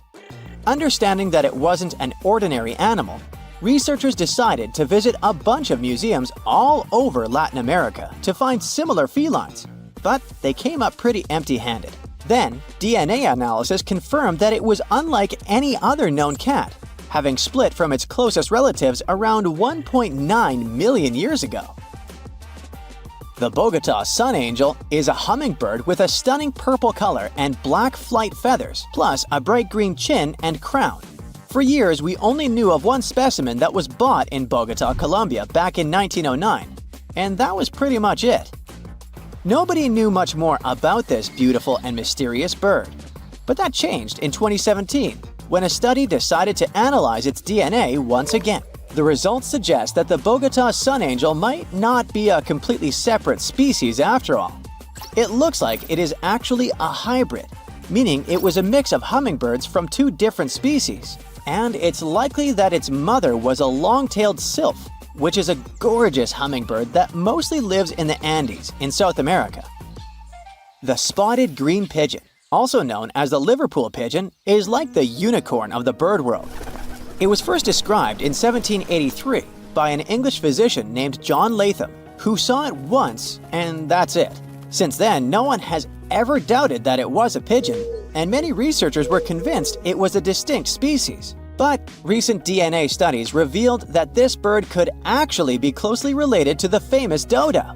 You know, that chubby, flightless bird from Mauritius that looked like a giant pigeon with a quirky beak. Anyway, the Liverpool pigeon is about 13 inches long and has a unique look with yellow spotted feathers. Unlike its ground-loving cousin, the Nicobar pigeon, the spotted green pigeon was likely more of a tree hugger, feasting on fruits up in the branches. Today, if you want to see this rare bird, you'll have to visit the World Museum in Liverpool, where the only known specimen resides. While you're in England, make sure to swing by London and check out the Natural History Museum. There, you will find the only specimen of a flying fox known scientifically as Pteropus bruneus. Flying foxes are usually some of the largest bats in the world. Their body length, I mean their size excluding their wings, can be around 16 inches. But this special bat, discovered in 1874 at Percy Island, is more like a mini version of its cousins, measuring 8.3 inches from head to toe. So even though it hasn't been